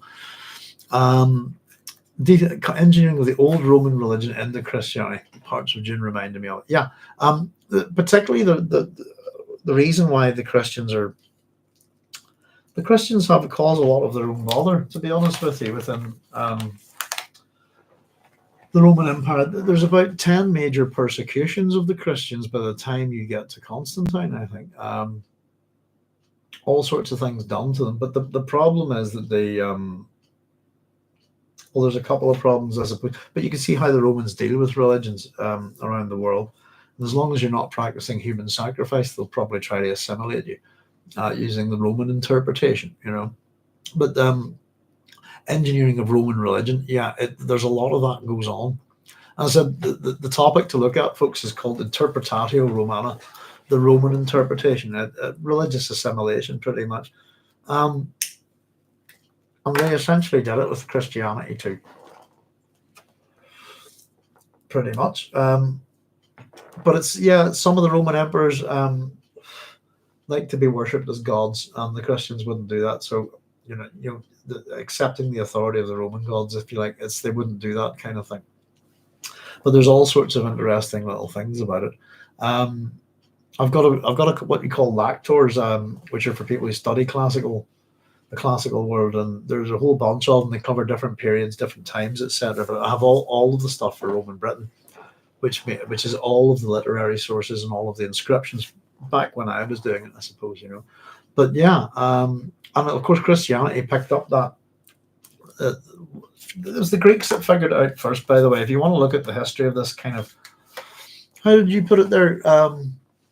Was it religious engineering of the old religion? It's a good way of putting it. But what we call the Greek interpretation, it becomes this thing called the Roman interpretation, and it's fascinating how the Romans deal with it. And ultimately, it became the English interpretation.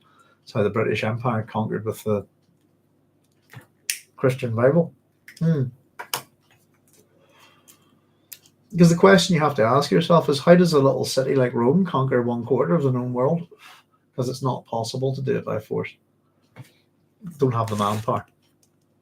Even if you've got armies of slaves, it's just not possible. It's not what they did.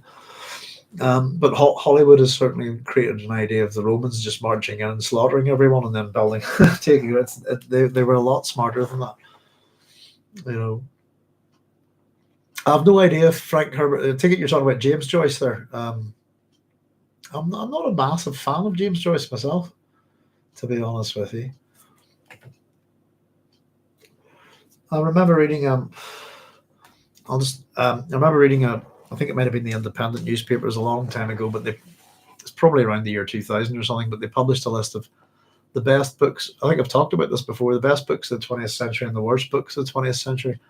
And the book that was considered the best by whatever pundits they put this together, was also considered the worst book. And they're both by James Joyce. There you go. Carlos is saying, this is out of left field, but if a Reverend Mother had an ancestor who was a mentat, would she also be able to call upon those skills?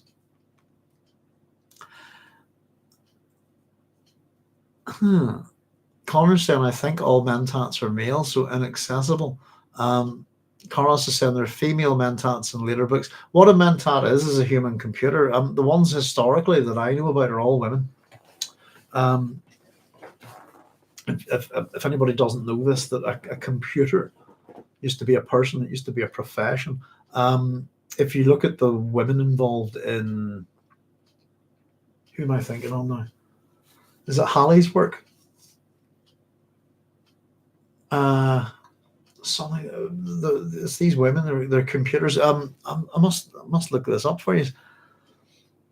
Bill Bryson has a book called The Short History of Nearly Everything, if I'm not mistaken, and there's a fair amount about these women in that. But that's the interesting thing. If there are female mentats in later books, mentats are male, so inaccessible. The equivalent of what a mentat is in real life is a human computer.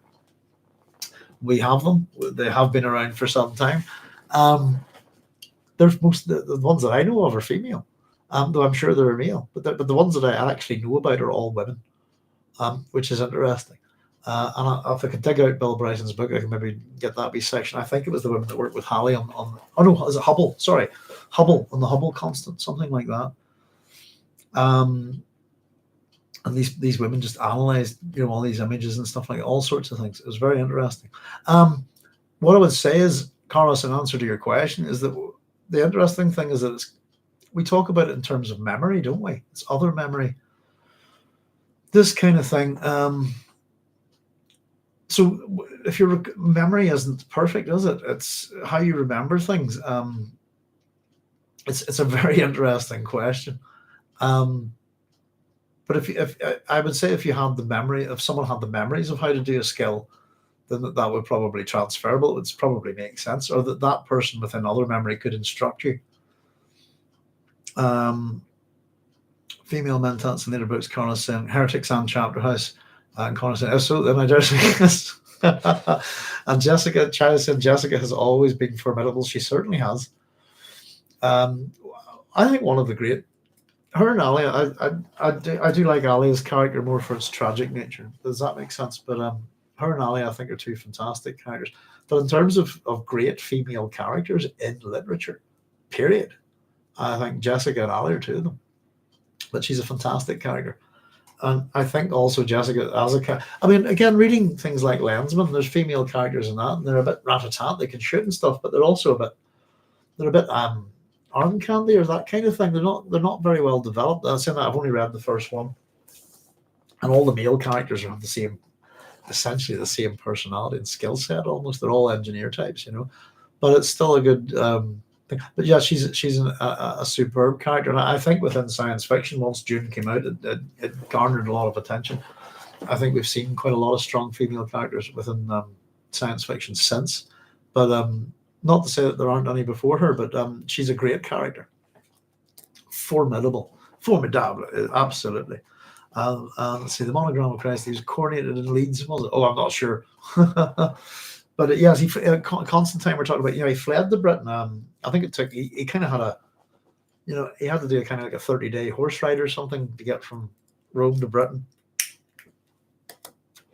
But I think it was because he was under threat, if you see what I mean. Yeah, let's have a look at Constantine. But he's a fascinating character. Constantine's arch is the one that's right next to. Pardon me. If anybody looks at Wikipedia, his arch is the one that's right next to the Colosseum. Constantine, there he is. First Roman emperor to convert to Christianity. Pivotal role in evaluating the status of Christianity in Rome, decriminalizing Christian practice and ceasing Christian persecution in a period that is referred to as the Constantinian shift. He's responsible for the Council of Nicaea and stuff as well. Let's see, early life. His father is Flavius Constantius, an Illyrian who was born in the same region and a native of the province of Moesia. His original full name, as well as that of his father, is not known. His prenomen is variously given as Lucius, Marcus, and Gaius.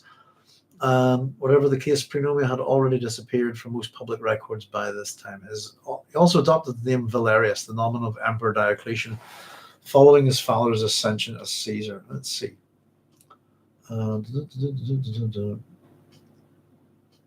Yeah, he's a reasonable political career within the Roman Empire.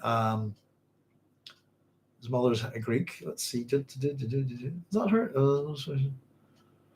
Certain she was legally married to Armenia's concubine. His main language was Latin, and during his public speeches, he needed Greek translators. There we go. That's interesting. Yeah,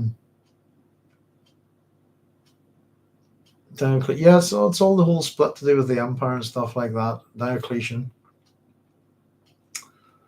So the Romans split the empire really to preserve succession and to stop civil wars. Pretty much, it kind of worked in a way, but it's yeah. There's all sorts of stuff there. Let me see.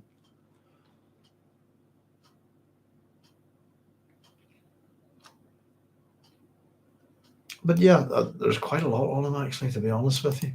But he's well worth reading. About, I'll tell you what. If you hang on a second, give us a wee second, folks. What have we got here? Where would you be? Bear with me. Big Roman books. Where would I put you? Let's see. What do we got?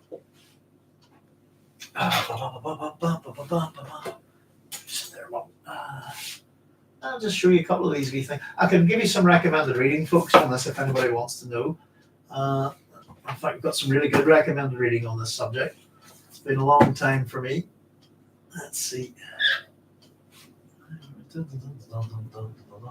Oh, I'll show you one. But if anybody's really into their wants to learn a lot about the Greek classical world, I can recommend this. Let's show you these. Right, got a bunch of books here. Ooh la la! Right. Goodness, what a messy book. All stains on it.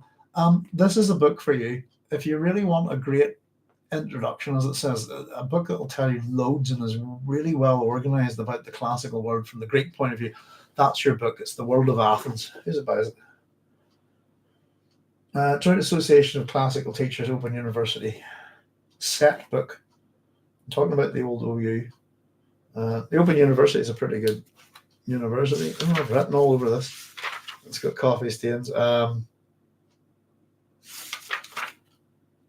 But just this one, it gives you, for example, an introduction outline of history of Athens to the death of Alexander the Great, 322.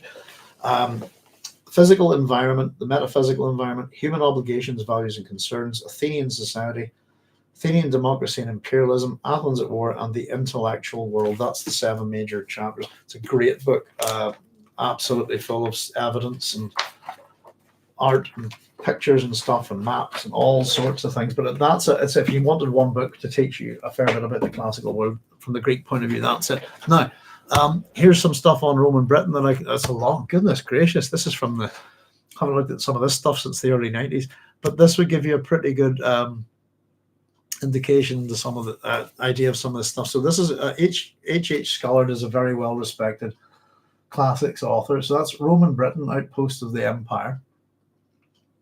That's a good book. Yeah, I've highlighted it and stuff, etc. Oh, right. Now, this one is a really good one. And again, this is Shepard Freer's Britannia, A History of Roman Britain. Again, these would be course books for me, by the way, when I was at university. So, and then this is another really good one as well. The Romanization of Britain, an essay in archaeological interpretation by Martin Millett. Those 3 books, did I bring another one there? Are pretty good. In terms of evidence and stuff, then I'll just show, I think I might have shown you these before. So if you're getting stuff from the classical world, for example, publications in relation to the classical world, for example, where was that one? Let me just see. Is that what it said? I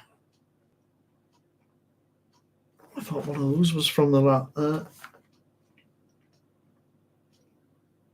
one of those was created by the Latin Association of Classical Teachers as well. Open University, Cambridge University edition. Yeah. So the London Association of Classical Teachers is what the word lector really is referring to.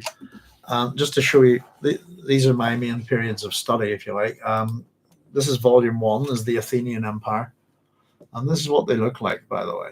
So if you didn't study classical studies, you'd probably never see one of these. And this one, for example, this is all literary, inscriptions, etc.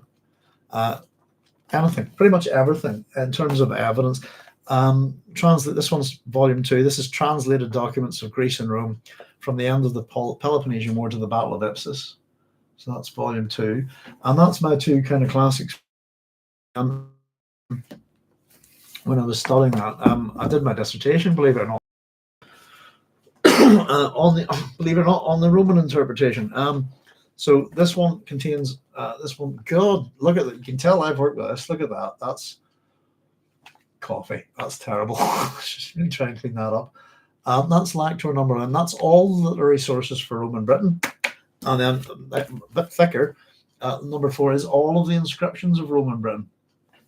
What I love about these is, as much as they're all scribbled down and stuff, it's back in the day of kind of our amateur archaeologists and stuff like that. And, you know, kids going and taking rubbings and things like that. Well, you've got them in here. We're just talking about Constantine and persecutions and stuff like that. Things like the Sator Aripo Tenet Opera Rotas word square in here. There it is actually. Mysterious word square and all the stuff about it. There it is. Oh, et voila. Aripo, the sower, holds the wheels carefully. Is a Christian code. It's sort of just for Christians to meet safely. It's kind of a safe house thing. It has a cipher. If you put a cross through it, excuse me, and then you get, if you remove the words Pater Noster from it twice, you're left with two sets of A's and two sets of O's, which represent the Greek letter Alpha and Omega, title for God, and then the Pater Noster within the word square is the first two words of the Lord's Prayer in Latin, Our Father, and then it also has the word tenet within it as well, tenets of the cross, if you like. So it's a very interesting word square. But there you go. That's I have a few other things I think on Roman Britain, but not particularly handy. But that's if you wanted to read up on the subject. I know we were talking about Constantine in particular. His kind of Roman career starts up there, but those three books there.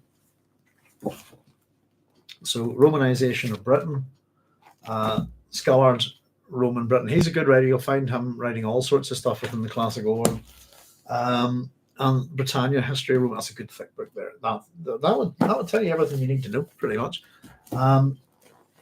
I don't know how easy it is to get lectures these days. I imagine not too difficult. Oops. But if you wanted to absolutely know everything about it, then you would grab those two as well. Literary sources for Roman Britain and inscriptions for Roman Britain. There you go. That's taking me back. I'm appalled at that. I'm going to have to see if I can clean that up. That's just goodness gracious. How old is those coffee stains? But there we go. I'm going to catch up with your comments here, folks, because we'll fall back a wee bit. And then I'll probably aim to wrap up in a wee bit here. My throat's getting a wee bit funny. Pardon me.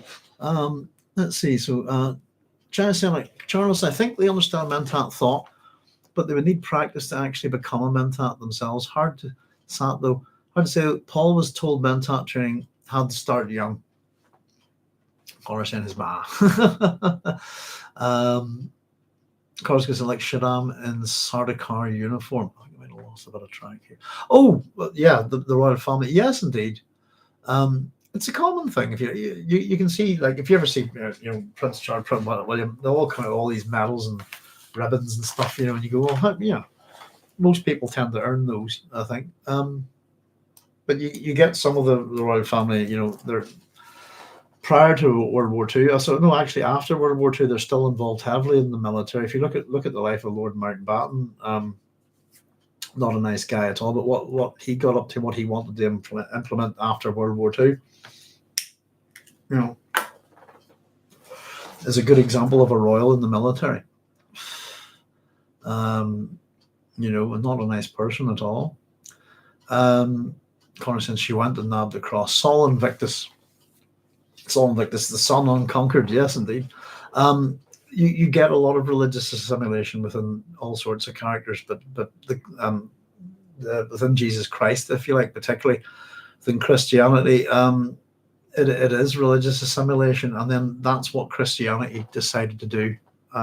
It followed on with that track, if you like, But Sol Invictus has the same birthday as Jesus, has the same birthday as Horus, has the same birthday as Isis. All these. It's because of the midwinter, if you like, that point of renewal. But he's an interesting god, Sol Invictus, isn't he? Well, that's what it means for anybody who's not too sure, is the unconquered sun,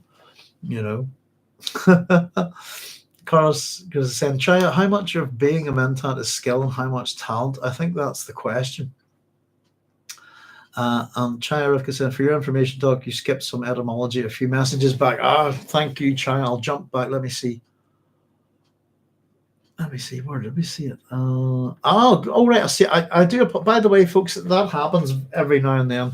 Is I miss a comment because I'm scrolling, and if that ever happens, just let me know. I'm not ignoring anybody. Apologies, Chai. I just missed that there. There we go. Zabat in Hebrew means flowing slowly, and Aleph is the first letter of the alphabet. Aleph and Bet are the first two letters. Aleph means master or teacher, ox, and generally refers to the creator. Aleph also has the connotation of teaching, also the numbers 1 and 1,000. Thank you so much, Chaya. I'll scribble all that in afterwards. When I always tend to check the programs, but Zabat, I'd left actually a space. Thank you. I love that. It's great. Thank you so much. We got it. Yeah, Zabat. I got gift of God, unsure, and I just wrote unsure. Aleph, I had Hebrew for ox, so I got one of them. With the first letter of the alphabet. Yeah, I was reading all along about that. That was interesting. I'll get the first two. Right, flowing slowly. Right, let's get right in now. Thank you so much. And again, folks, if I ever do miss a wee comment, just point it out and I'll jump back. I'm busy gabbing here sometimes. I don't notice some things. Flowing slowly. And then Aleph means, and then back to Aleph where we had that. There it is. Also means master or teacher.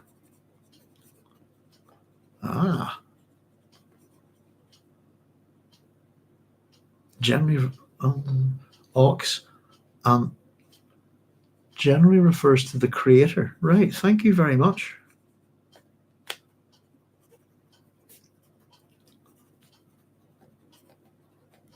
Excellent. Thank you so much. And constant teaching, also the numbers of 1,000. That's like the is it numerology, that kind of thing, where letters have a number assigned to them.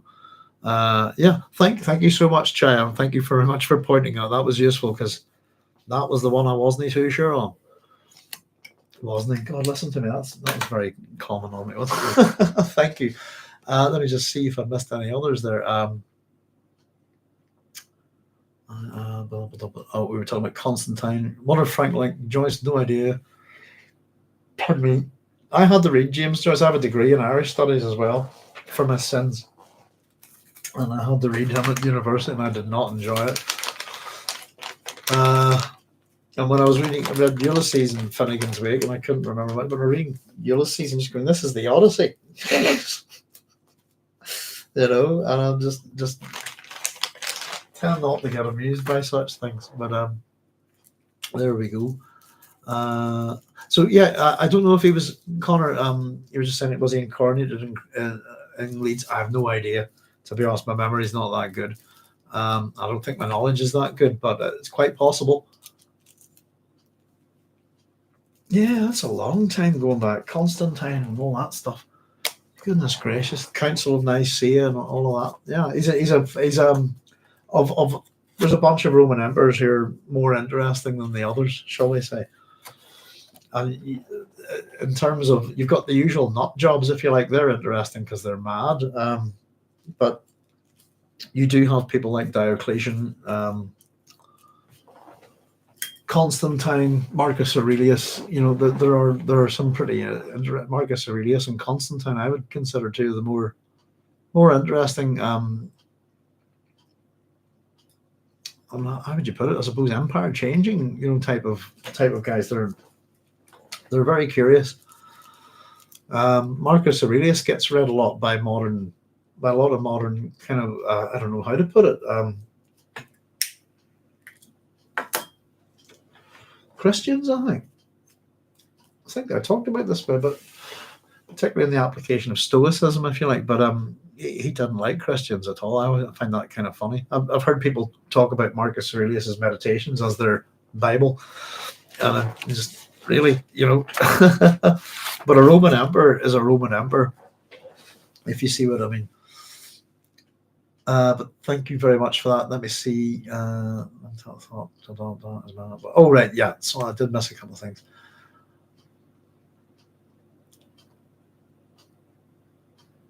Right, Chaya said I'd skip the message on etymology. We got that. Back to their Germ's choice. Oh, I'm losing the track of things here. Percival Lowell, Cynthia said Percival Lowell, who mapped Mars many decades ago at the Flagstaff, had used a woman computer to assist the thank you. So, yeah, I don't have it handy, but I read it a few years ago, And I thought it was particularly fascinating, particularly the way that women have been treated in science over the years. And the one that I've always been, I suppose I kind of relate it to. We have a female scientist here. I'll give you her name here. She's brilliant. I meant to tell people a wee while back who's my favourite Northern Irish person. There she is. And I'll just give you her name. And check this woman out. I think she's incredible. This is Jocelyn. Well, I was knew her as Jocelyn Bell, but she's Jocelyn Bell Burnell now. Did that go through there, hopefully? Astrophysicist from Northern Ireland, postgrad student, discovered the first radio pulsars in 1967. The discovery eventually earned the Nobel Prize in physics. However, she was not one of the prize's recipients. That's why I think the Nobel Prize is not worth a damn, quite frankly, to anybody. And she should have got it, but she's actually, in fact, it's one of those things where we're not getting it. It's probably helped her career more. But she's really interesting. And you get, these female computers. I don't. That's what I was saying, Cynthia. I'm sure that there's probably male ones, but I don't know of any of them. All the ones that I know of are women. There's something. There's something in a. Is it oh goodness. Bear with me. I'm trying to think of what it is. There's a discussion on that. I don't think it's in Pride and Prejudice. Jane Austen. I'm sure there's something in a Jane Austen novel somewhere that's an advice to what kind of wife you should, or husband, that make sure that they're a good computer. That kind of thing. So we tend to think of computers as machines, but they have not. For a long time, they're people. Let's see. Jason, I think it's mostly thought capacity. Like autistics can be savants. It's the ability to think along certain multiple pathways. And something saying also the movie Hidden Figures was about several female computers who assisted in the early years of the space program. That sounds like a good watch. There you go, folks. We're getting some interesting stuff tonight. Yes, I haven't seen it, by the way. I don't think of Hidden Figures. Noted. Primary sources is the best source. And Connor saying, we enter the circle at night and are consumed by fire. In one translation of a palindromic inscription I always remember. God of the army as well, yeah. Zavat is the root for the word for olive. So it's flowing slowly like oil out of the olive. Oh. Excellent. Sometimes you're a wee bit limited by online dictionaries and things like that. I have a big set of like 6 language. They're old, 6 language dictionaries here. And the English, I've used the Oxford English Concise Dictionary because I can't afford the 22 volume one. But let me get that back in. That's great. Yes, Jocelyn Bell Burnell's from Northern Ireland. Absolutely. And when it came to famous people, who do we name our airport after or anything like that? Who's contributed to science? Who's done? We name it after an alcoholic footballer. There you go. It's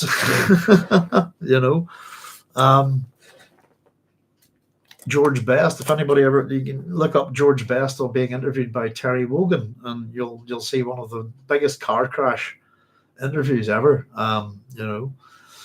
But yeah, Kelvin's from Belfast, isn't he? Lord Kelvin. There's a statue of Lord Kelvin in Belfast. I believe he's from Belfast. You're quite right. I forgot about him.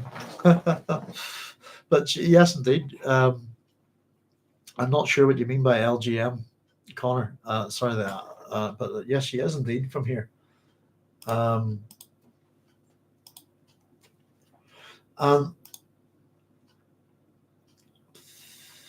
She's after her name. DBE, FRS, FRS, FRAS. Born 19, astrophysicist, was president of the Royal Astronomical Society from 2002 to 2004. I watched her. The BBC used to do this Royal Institute lectures at Christmas for kids. I watched her do one, and it was incredible.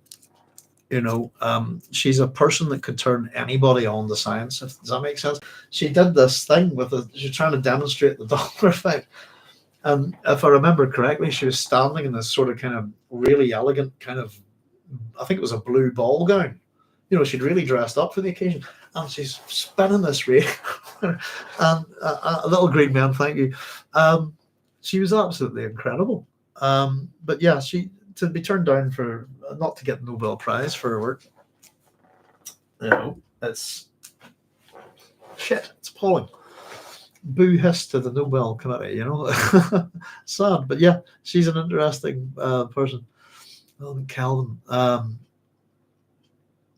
little green man, Calvin, the cold pulsars, little green man. Oh, got you, right, got you. Thank you. Sorry, I was getting confused because you went little green man, then Kelvin, and then my brain went to Battle Beyond the Stars with the Kelvin, because I thought you were talking about aliens. Very good. Yes, indeed. It's a fascinating thing. It's one of those interesting. But as I said, we were talking about a couple of those women there who were computers. I'll tell you what. For next time, I'll see if I can dig out Bill Bryson's book and find that wee section. Just give you a few of their names, But Hidden Figures, let's scribble that down in my book. Yeah, why not? I have a book for stuff I must read and stuff I must see, because you've given me that many ideas, folks. I'll write it just down here for now. Hidden Figures, I wouldn't mind seeing that. But yes, indeed. So I always took that the idea of the Mentat was, and yes, they do seem to be predominantly male, but as pointed out, that there's female ones later on. But my experience of them on this planet is that they're female. Well, I'm sure there's men, but I can't name one. I can't name the women off the top of my head, but I'll try and see if I can dig that out for you for next week. But yeah, it's interesting,